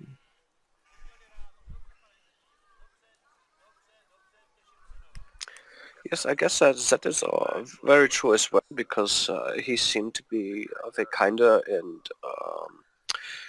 uh, just a different demeanor. For him to just be pushing past people and such, or push someone and storming out of a Krankenhaus, I don't believe that is in his character. However, I only had just met the man.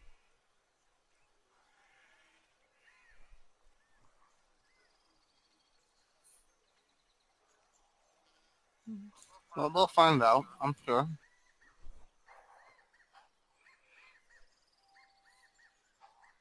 Okay, so are you guys heading? Sounds like you're heading to the university. You guys got to tell me if you're gonna do something. Otherwise, I'm just gonna sit Yeah, and, it and sounds wait like for you it. to say something. All right. Yeah. Okay, so you head over to the museum office.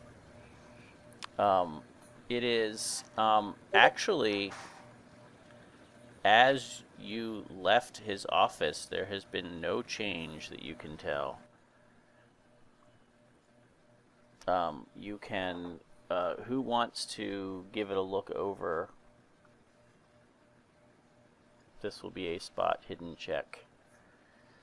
Sure. Yeah, let's do it.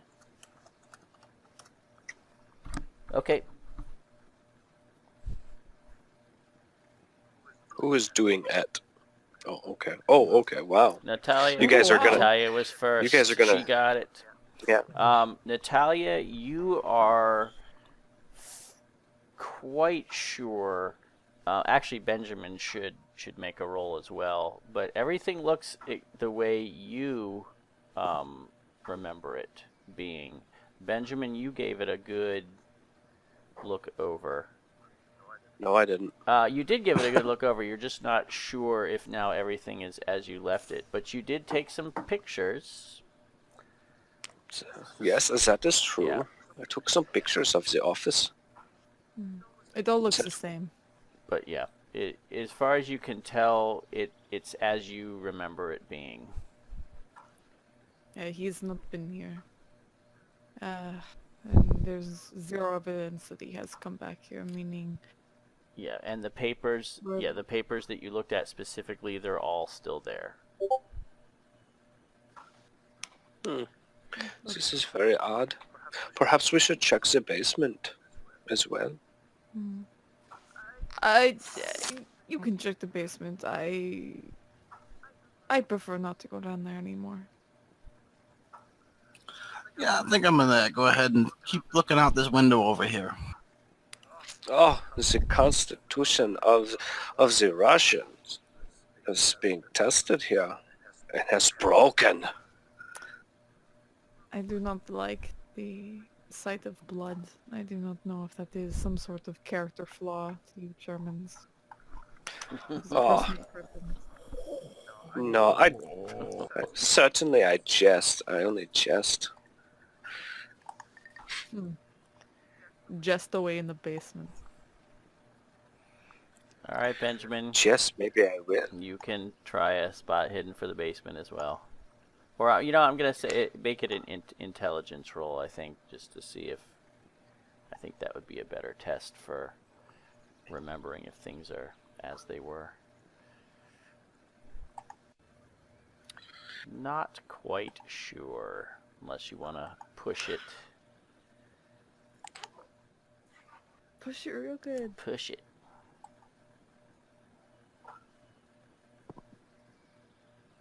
Oh, all right. Nice push. You are quite sure that everything is as it was. No one has disturbed anything, including the corpse slash mummy, whatever that is, and the broken crate, and things spilled out on the floor. The blood is just dry now. That is the one thing that has changed. Oh yeah, I forgot. Nobody reported this. No one reported it. And it doesn't look like anybody's been down here, or if they did, they didn't wander over to this little nook. Oh, that's how we know we are good people. Okay, so Benjamin will... You said some stuff had spilled out of another crate, though, that fell. The Did crate they that fell look through on that thoroughly? that fell on the mummy. No. Mm. Can I look through that stuff? Sure. But I'll tell you, it doesn't appear to be of anything of great significance. They're, interesting artifacts, but they're not. There's nothing that stands out as being related to anything. That you find. Okay, I'll go ahead and I'll mark these 15 new rolls of film that I found in there. Thanks. Yes, but they're antiques, so they don't work anymore. Yeah. Okay. Yep. I'll make my way back up then. Mm-hmm. And then just relay everything that I found. It appears that everything is still the same as yesterday when we left it. So I don't think that anyone has been here. Actually, I don't think anyone has been here on at a all. Sunday morning and early afternoon, the museum is deserted. Nobody's working today. Maybe we should go see Mr. Larkin then. Yes, and tell him that the professor and his assistant are already on his way to the pyramid. Or at the very least that they are missing. We don't necessarily know that they are on their way to the pyramid, but we know that they are missing. So they could be trying to assemble a crew, perhaps. I don't know that we should mention anything like that could disturb the expedition. I think if we're going to bring anything up about this, I don't think we should bring up any of this that's happened. Maybe more, I don't know, ask questions about how Larkin met Mendoza or why he chose not to invite Peruvian specialists to the expedition. If you're going to ask questions like that, those seem a lot more reasonable than, we don't have any evidence to show that really that the professor's going out on his own to try to beat us to the expedition site. We're shooting for the stars on those accusations a bit, I'm afraid. That's unfortunately.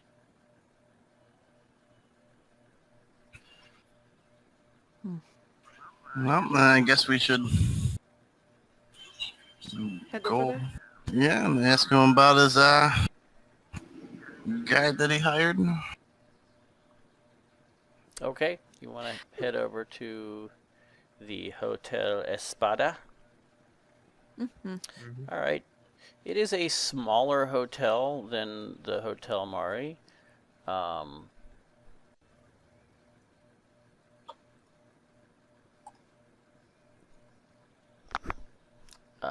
But a little taller, as you can see.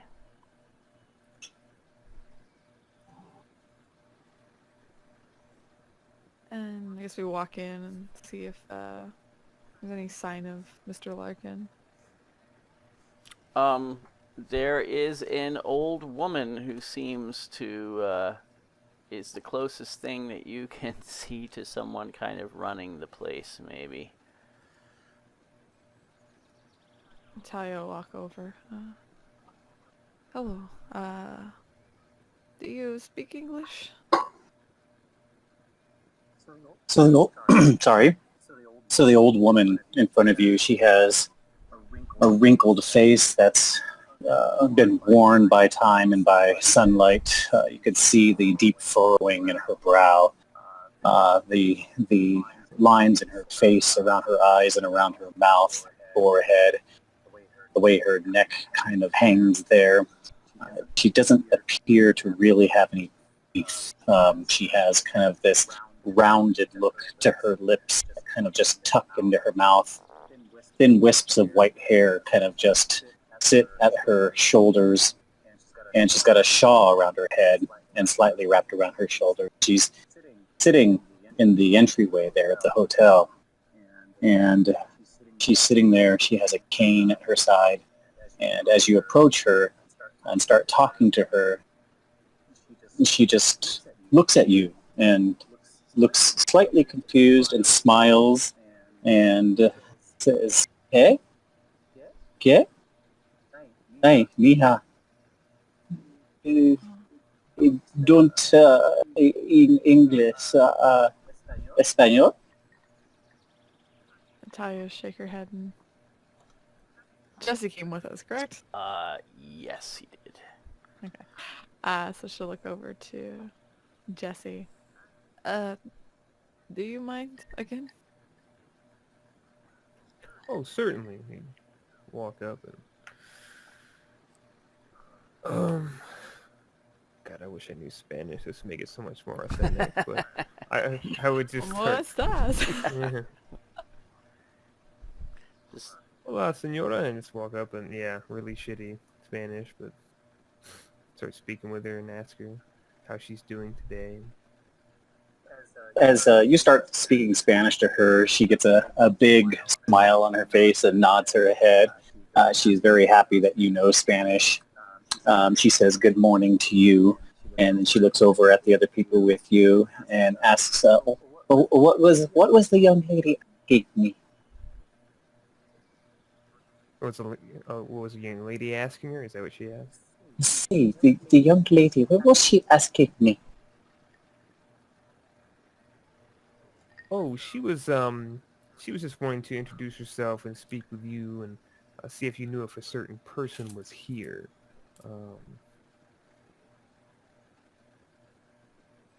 Well, I know who's here. This is the hotel I've gone, and I know. And she has like this just low, light, airy voice, and as she speaks to you, she lets you know that she runs the hotel.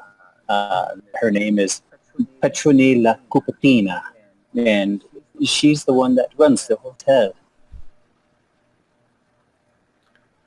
Well, Mrs. Cupertina, we were just wondering, my colleague was just wondering if Mr. Larkin was in at this time. Senor Larkin. Senor Larkin, he was, yes, in his room. He has not come out yet. It's in his room. Do you think he would take exception if we were to perhaps go seek his attention? We're members of his expedition that's going out soon, and my colleagues just wanted to ask him a few more things about their roles and some more particulars about it. Well, yes, of course. Here. And she reaches under her shawl, and she pulls out a little piece of scratch paper and this little pencil that she has hiding in there, and she writes down the room number for you. It's a small hotel. There's no way you could get lost. She could have just told you the number, but it seems like this is a habit that she has done for a very long time. She's not getting out of this habit soon. Gracias, senor. Gracias. Thank you. And she sits there. She doesn't get up the entire time. She just stays seated. And as you all kind of shuffle by, she smiles and nods. And she has one little wrinkled hand that she's holding up and and kind of waving to everyone as she smiles happily to all of you as you walk to the hotel. Yes, and once you're inside, you can see the hotel is not this entire building. She only owns about a quarter of it is the hotel, and the rest are other things.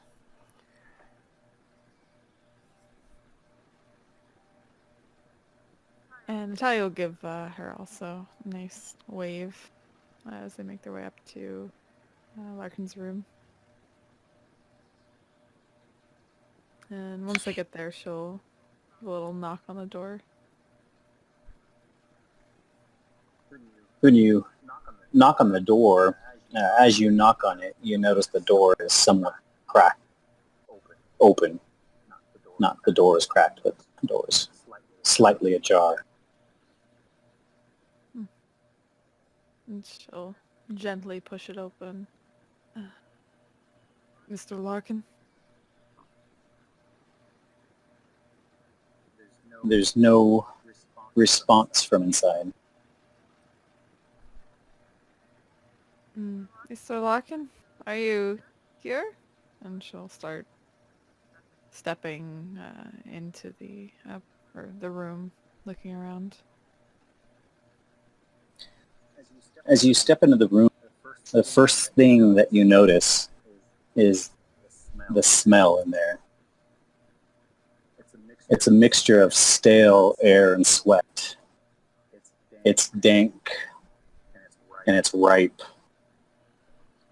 You kind of cover your nose just a little bit when you first step in.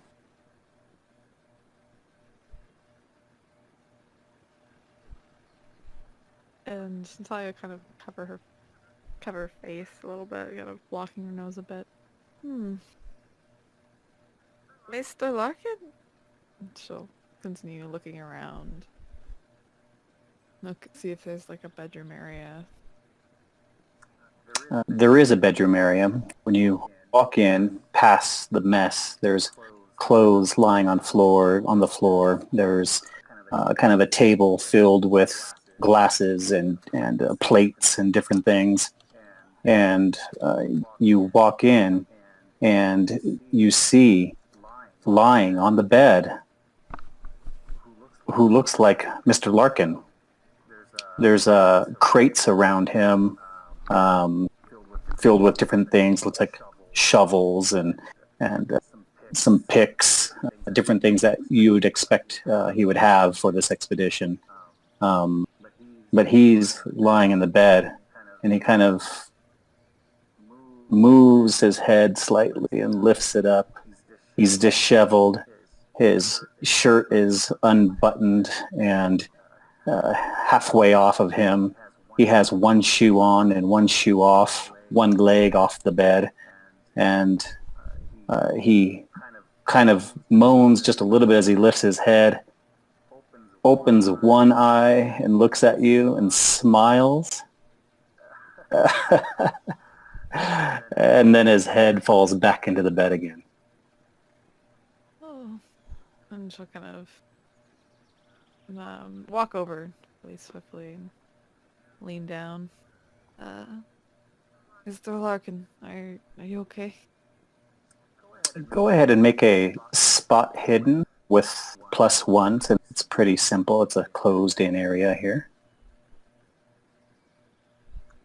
So as you get closer to him, closer to the bed, and you easily notice next to him on the nightstand what looks like a tourniquet and a needle with some kind of brown liquid still in the needle.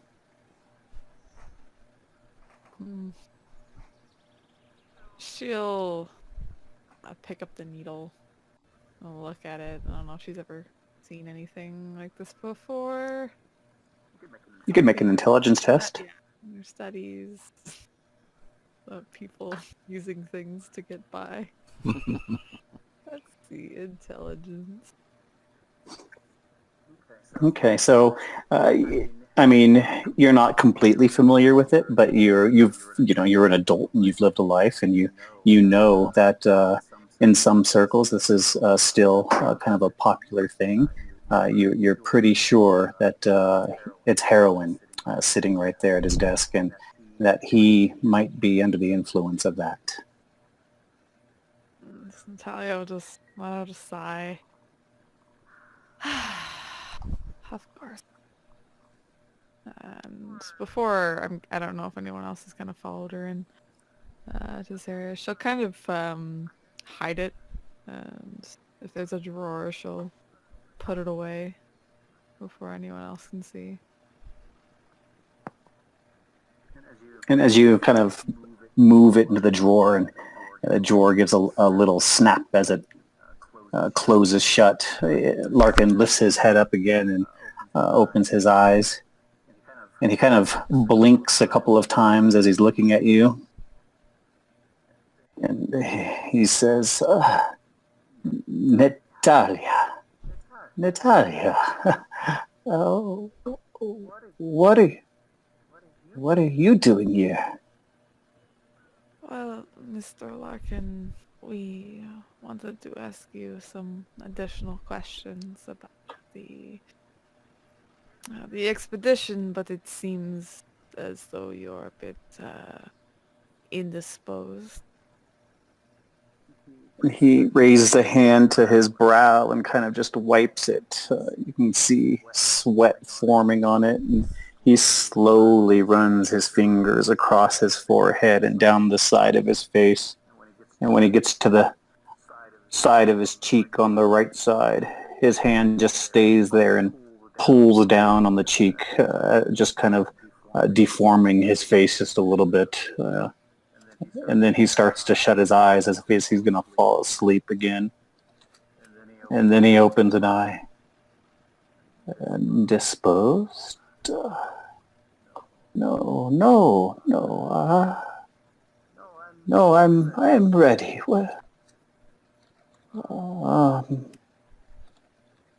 What are you doing here? Like I said, we have just come to ask some additional questions before we depart tomorrow, but if you are as ready as you say, about we give you a half hour to get more presentable than you are now.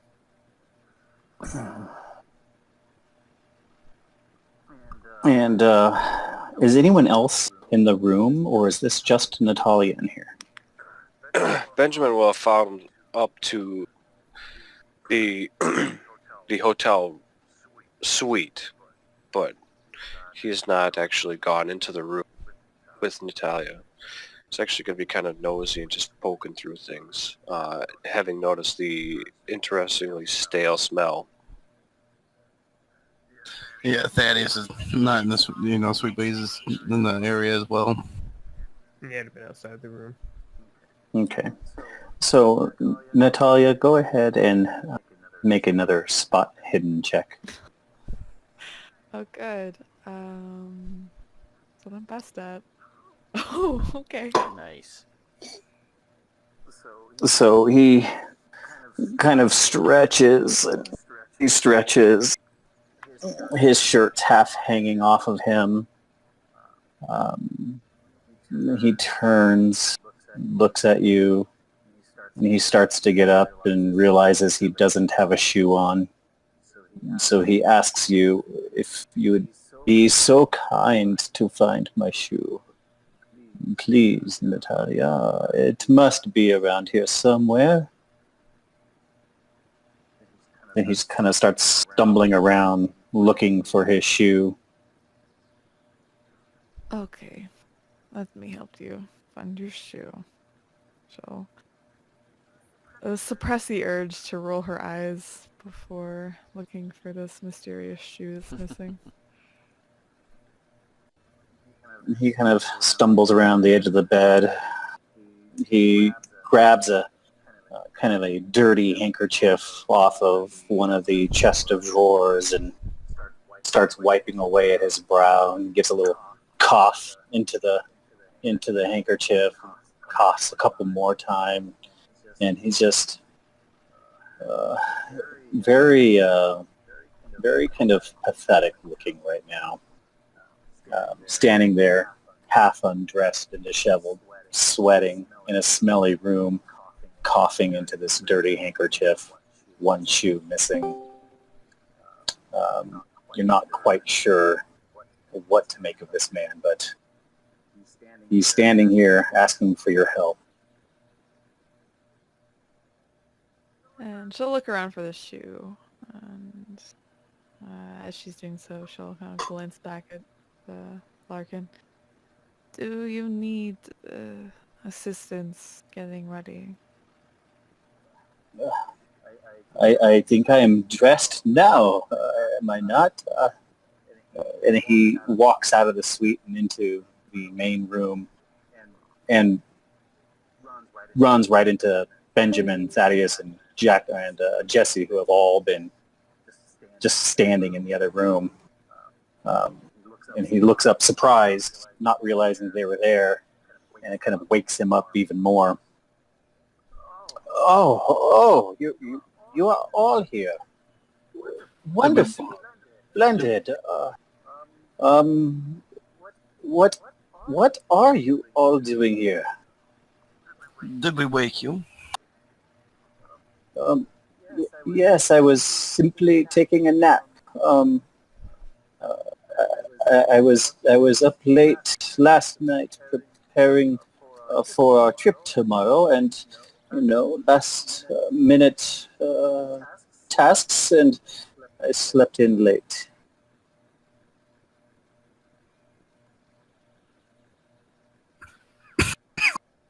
Yes, you look like you have had a very long night, Mr. Larkin. Maybe you should get properly dressed before addressing us, no?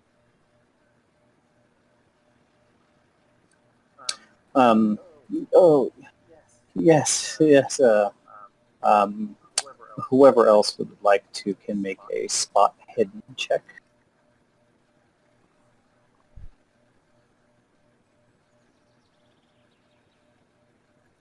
Nope.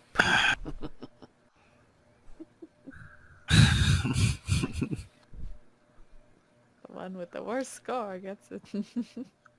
Second worst.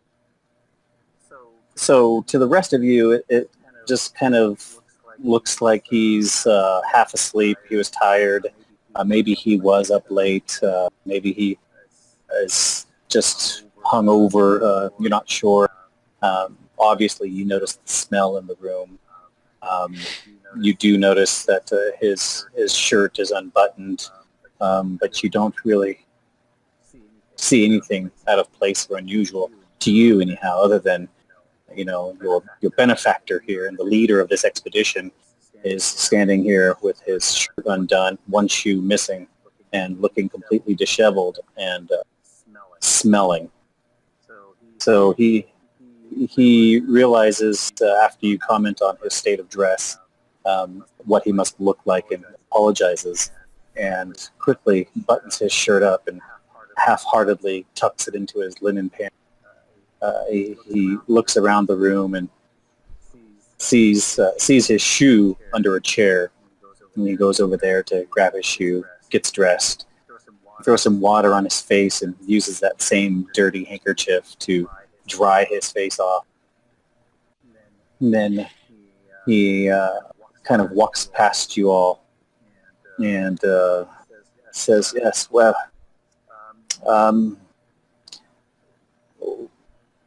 are we going somewhere?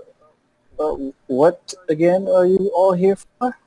And as he says that, at the end of the hall, a familiar face appears. And at first, when he sees you, he looks confused and kind of hurries down in your direction, and he looks like he's trying to assess what's going on. And he looks at Larkin questioningly. Larkin sees Luis and waves him into the room. Just like, come here, and says, "Yes, sir. Our adventurers here. They came to What exactly did you come for? And he's still obviously in a haze and confused. Maybe we can find somewhere to sit down.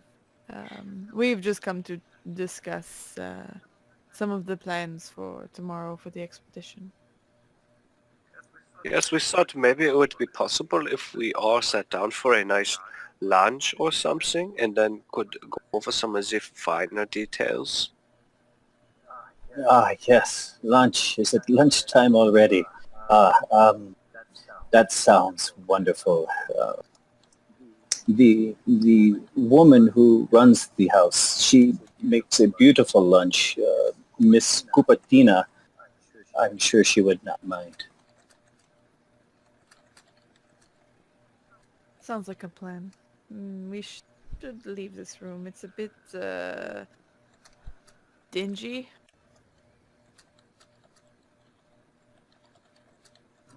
Oh yes. I'll open a window. Luis, would you mind? While we head down to lunch and then join us? Mendoza just kind of nods.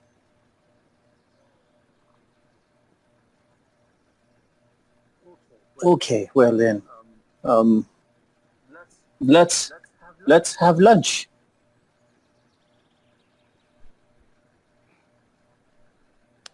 That sounds excellent. All right, Mendoza just watches you go. We all go to lunch except Mendoza. Yep. Lar- So I guess we find like another little common room, maybe like a little dining room area of the hotel. Just all have a seat. There's actually no dining room in the hotel. It's too small. It's just a narrow slice of this building. But there's a cafe right nearby that you could go to pretty easily. Oh, perfect. We'll go there. There are other people that are just getting out of church and they're dressed in their Sunday best, having their after church meal. So it's actually fairly busy for a Sunday.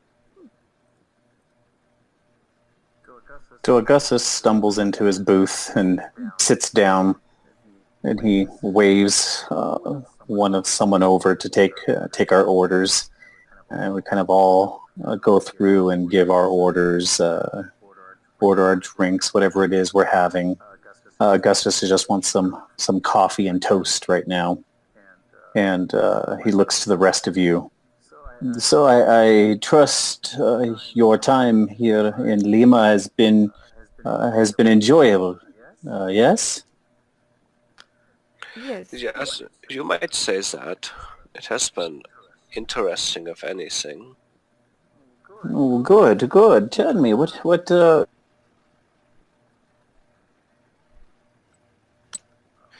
Mostly just sightseeing. We've seen a lot of the buildings. We did a small tour of the university. That was kind of interesting in its own right. We did a small tour of the hospital, and that was kind of neat. We saw the inside of a taxi cab. That was also kind of neat. Yes, well, the university is a beautiful building. The museum, it's gorgeous. I hope you had an opportunity to go through the museum and appreciate all the fine art and the hard work that has been put into it. Yes, but well, actually, I think the place that I am most fond of is this bar place that our heroes told us about. They had this interesting drink that was quite good.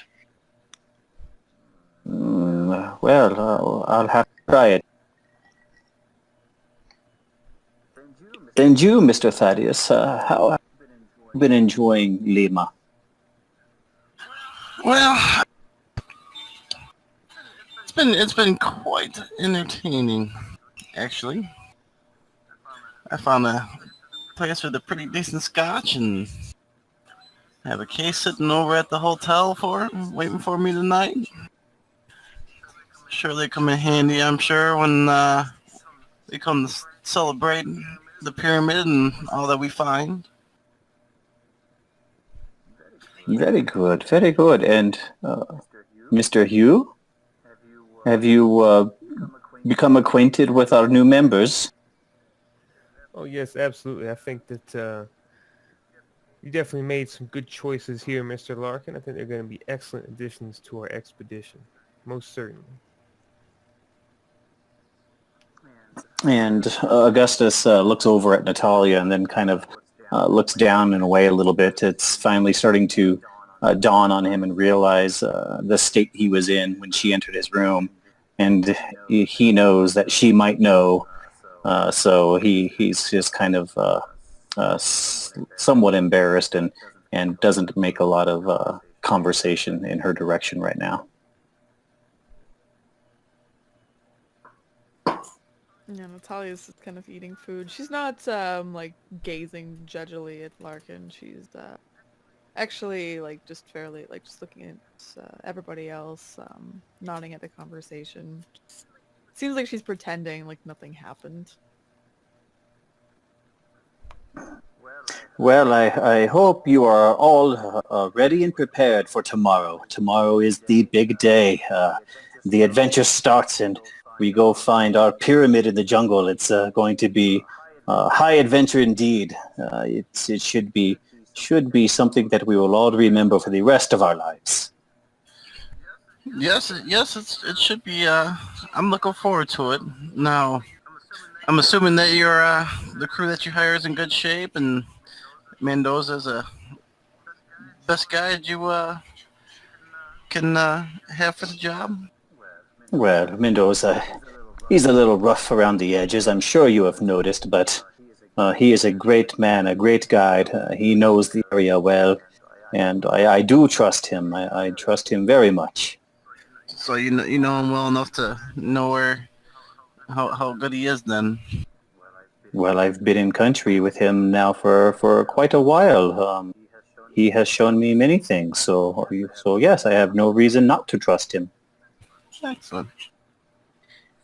So, Herr Larkin, I'm curious, what exactly is your great stake in getting to this a pyramid? What exactly are you hoping to?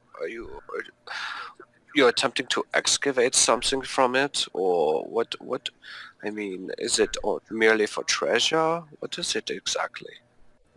Well, as I said when on our first meeting, the goal of this is to excavate the culture and history, the architecture of this country, to give it back to the country. There may be things inside. I do not know this, but if the treasure that was shown to me and that I showed to you is any indication, there may be something in there to make this worth our while. But it is not, of course, the only reason we are doing this.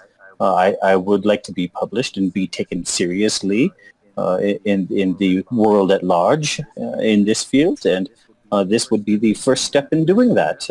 Everyone would like to be noticed for their accomplishments, and this is simply one of mine. You can understand that, can't you? Absolutely, I actually know that feeling all too well. But now I'm also curious, what is it exactly that turned you onto this particular expedition? How did you come across the information, or how did you? What is it that made you decide to come to Peru? Benjamin, why don't you make a psychology roll for me, please? Okay. Continue. Well, as I told you the other night, I came across this information as I was traveling through and spoke to the farmer who showed me the gold items and that they had found in the area. I had heard about it and I wanted to research it, but I need a team. And he showed me what I was supposed to be looking for. He showed me the items, and I knew I was on the right track. Right, I'm not... but it seems a bit coincidental that you would be down here in Peru and you just come across this farmer who tells you what you are looking for. That is very odd, don't you think? Odd? How do you mean odd? I mean, this is what I want my name to be known for. I am not an established archaeologist, but I have to start somewhere. I started in Peru. So it was by coincidence that you were here, and then you heard about this.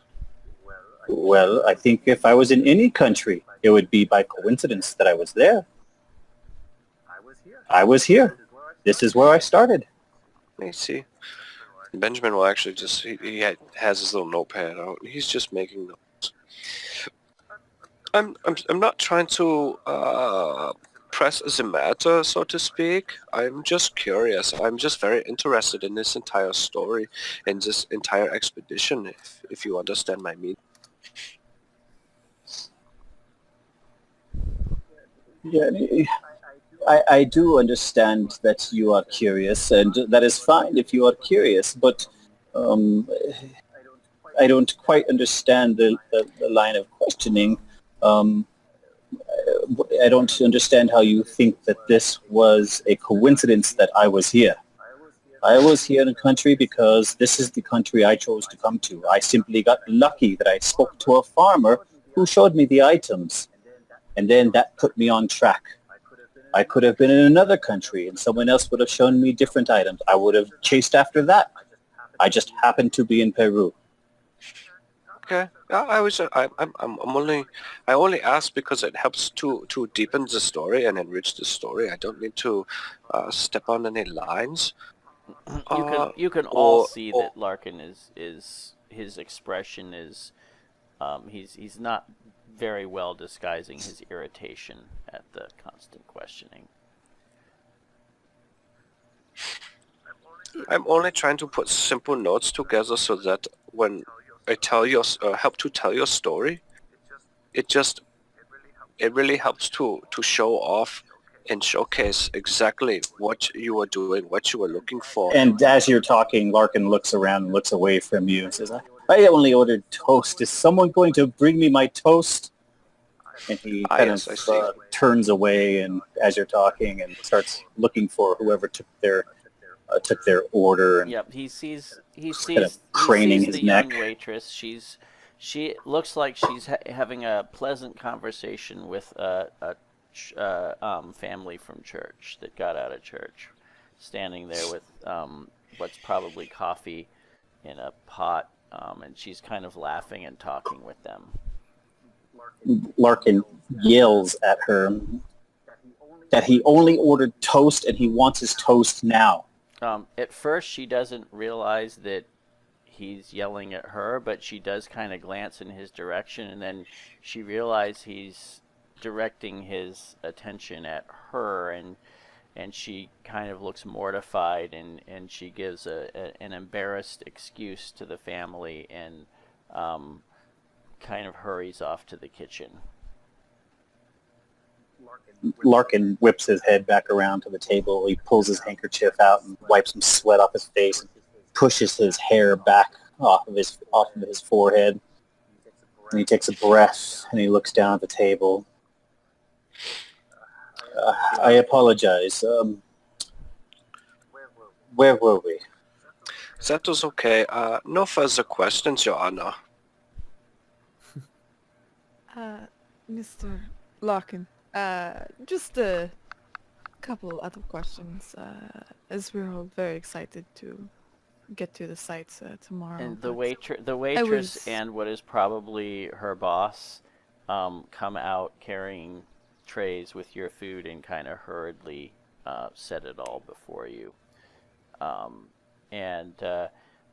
The man looks at the waitress and she kind of mumbles an apology to the table for that. She says, I hope you'll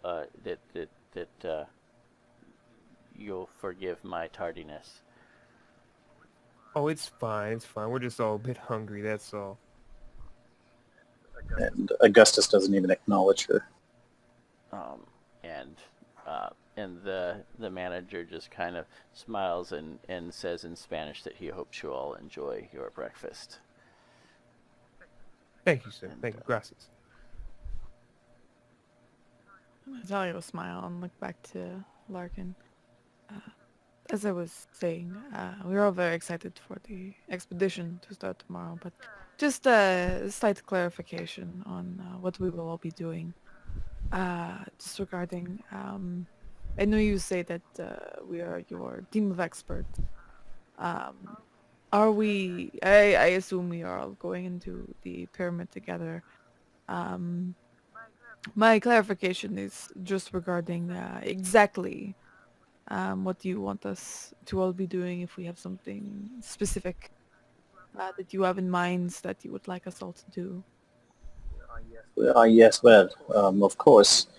Of course, you, Natalya, being the professional you are and working with the systems you work with, we are going to need someone to systematically document and categorize everything that we do find in there. We need someone who has that expertise, and you seem like the perfect person for that. Do you agree? And she'll kind of blink and just look down at the table, take a deep breath, and look back up at Larkin. Yes, I am happy to take notations exactly what everyone is doing. So I'll have kind of a Well, it is very my nonplussed expression. it is my understanding that in your professional life, this is what you do. You work with systems and systematically organize different things in your libraries and other such places. No. You are not incorrect, Mr. Larkin, but I shall happily do as you ask. But as I said 2 days ago, I am also very trained in psychology. But if you need me to take notes, I will take notes. Very good. Thank you very much. And Benjamin, well, we need someone who can also record everything from a perspective from someone else outside that who can write everything down in a cohesive manner and take photographs. I've seen him about with his camera, and I think it would be a wonderful thing to have the whole thing documented. That would be of huge benefit to us, and I can't lie, also to me, as I go to these stages where I'm ready to publish. Maybe we could work together on putting something together that can be published. Yes, I think that would be quite agreeable, and I hope that I did not mean to upset you by any means by asking some questions. I was only trying to get some deeper background and understand more clearly what exactly is fueling you right now. What gives you this drive? But I think you've gone over that pretty well. Yes, well, I'm glad you understand now, and definitely no hard feelings, Mr. Thaddeus, I have to admit, when you first answered the ad, I didn't have any specific plans for you, but the thought of someone who has the financial backing to help in case the excavation becomes something larger than I had anticipated, having you sounded like a very good idea. And he kind of laughs as he puts a piece of toast in his mouth and takes a sip of coffee, kind of nervous and shy about saying that you're here because of your money, but he's basically saying you're here because of your money. There's to give a little smile. It wouldn't be the first time somebody's needed me for my money, so don't think I'm hurt by the mention of that. And I would be glad to help fund you if this is something that proves to be quite the adventure, and we find some interesting things to showcase. Absolutely. My finances, while deep, they may not extend as far as they need to, especially, like I said, if this excavation becomes something extremely major, if we get in there and we find that there are items and riches and antiques and artifacts that go beyond our imagining, this expedition will become much bigger, much larger, and of course then much more expensive. So having you here um, would be most beneficial. Of course, and then I also wouldn't mind setting up infrastructure to store and display, so to speak, to improve it, so that way we can keep the items safe. Absolutely, absolutely. I agree. And Mr. Hughes here, well, we've already discussed his role. He's well aware of why he's here. He is also writing and keeping track of what is going on, but he's also just here to observe as well, somewhat in the same ways that you are, Mr. Benjamin. Yes, and I think that actually it might be beneficial for the both of us if we work together on a few things.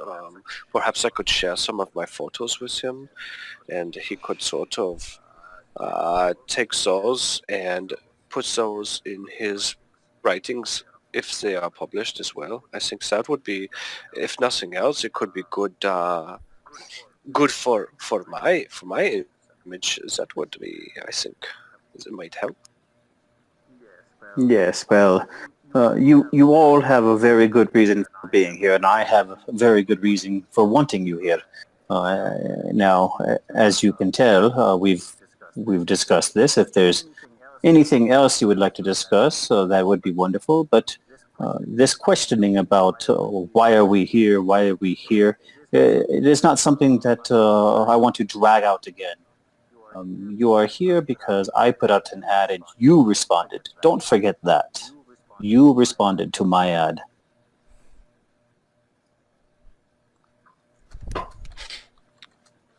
Again, we are perfectly happy that you have invited us, Mr. Larkin, to this expedition. Thank you. It's very obvious that Natalya is extremely irritated at this point. This is clue to why people are irritated. This all sounds great to him, you know. Sounds like Larkin knows what he's doing.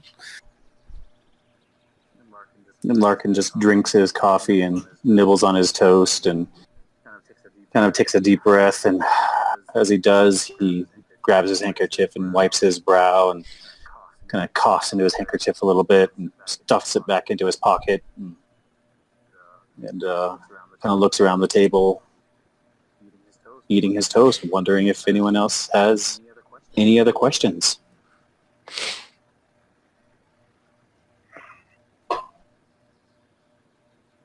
The waitress comes at that point and asks if there will be anything else. She can see that you've mostly eaten what you ordered.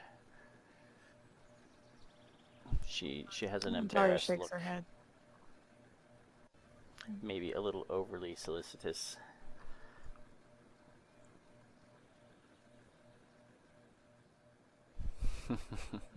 Thank you for the meal. And she just puts a little check in front of Larkin, kind of timidly, and then kind of makes a forced smile and turns and walks away.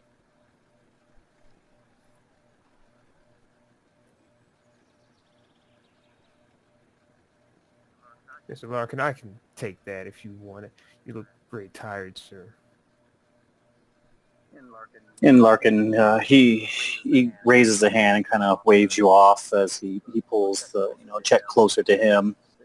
Said, "There's no worry about this. Again, like I said, Mr. Thaddeus is here in case I need his money. But for now, I still have plenty of money." And he takes a sip of his coffee and takes the check, stands up. "If there will be anything else," and he looks around at the table, looking at everyone. Actually, Mr. Larkin, if at all possible, after this, I would like to speak to you in private.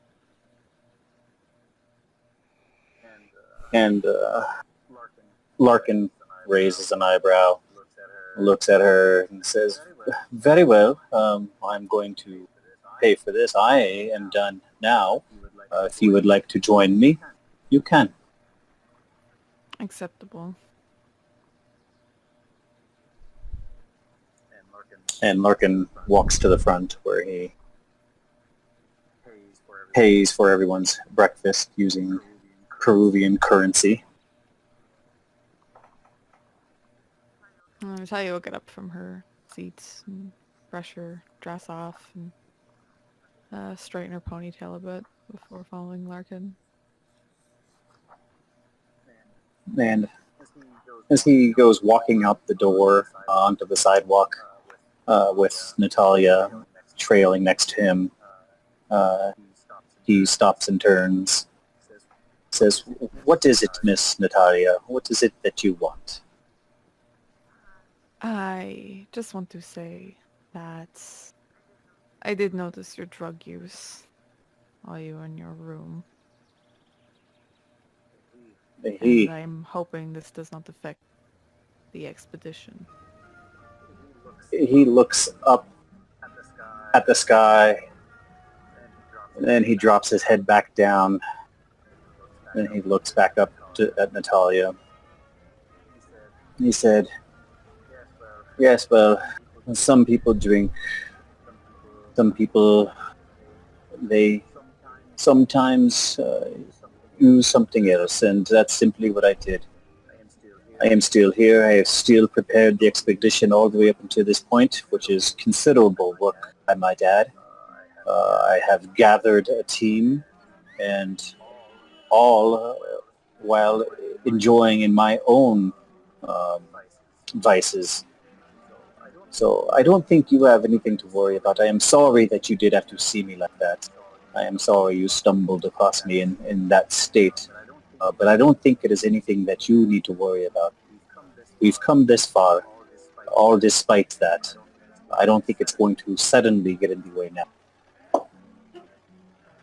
I still worry, of course. It is not just for the expedition's sake, as you have put together a wonderful team, and you have prepared many things. I am not diminishing anything that you've already done, but I do get concerned when it regards to substance abuse and just the general health of you. And like I said, if you need to talk about it, I'm here.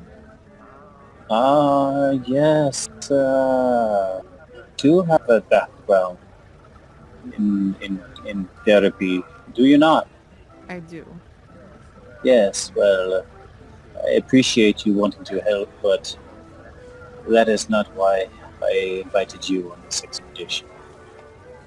If you could go ahead and put away this idea of getting into my head, trying to figure out what makes me tick, that would be wonderful. Natalya gives a bit of a wry, forced smile. Of course, Mr. Larkin. I will document, as you say, in this expedition. Nothing more. Very good, then. We are all on the same page. This is going to be a wonderful expedition. And he gives a big smile. And he says, if that would be all, Miss Natalya, he gives you a short little nod and turns around and starts to walk away down the sidewalk. And as he walks away, she'll frown and purse her lips before again adjusting her ponytail, dusting off her dress, and walking back inside to the rest. She stops frowning when she goes through the doorway, takes a deep breath, and goes and sits back down with everyone else.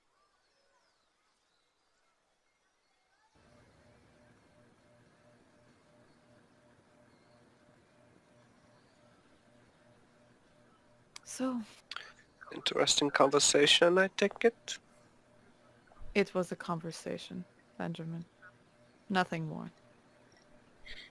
Yeah, everything is always interesting in one form or another, I think.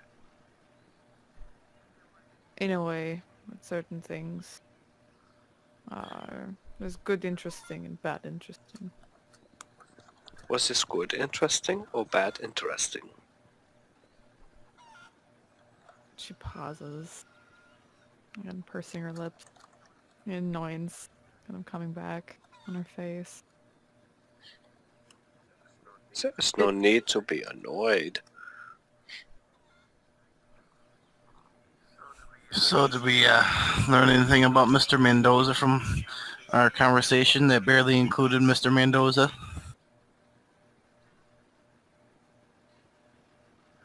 No. Unfortunately, there was nothing. If we spoke about Mr. Mendoza, he's... Mr. Larkin is very defensive about this expedition, of course. He's put a lot of time and effort into it, and anything going against the contrary of what he wants upsets him, so even mentioning anything to do with Mendoza would probably set him off. Mm-hmm. Yes, from the few questions that we even asked about it, he didn't seem too keen on discussing it. He didn't seem keen on discussing anything about himself or Mr. Mendoza, to be completely honest. Well, maybe it kind of sounds like that we're just coming off and questioning his intellect on the matter, I guess I could say. I mean, nobody wants to seem like they don't know what they're doing or anything, and having people question the expedition would maybe make it look like that.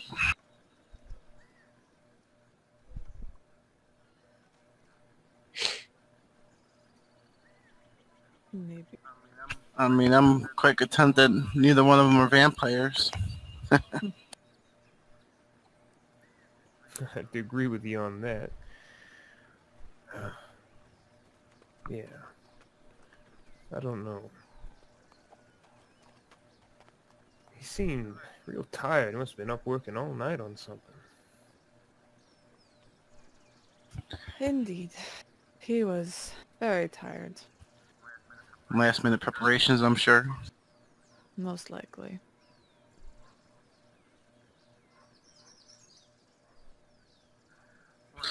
Well, I mean, what do we do next? We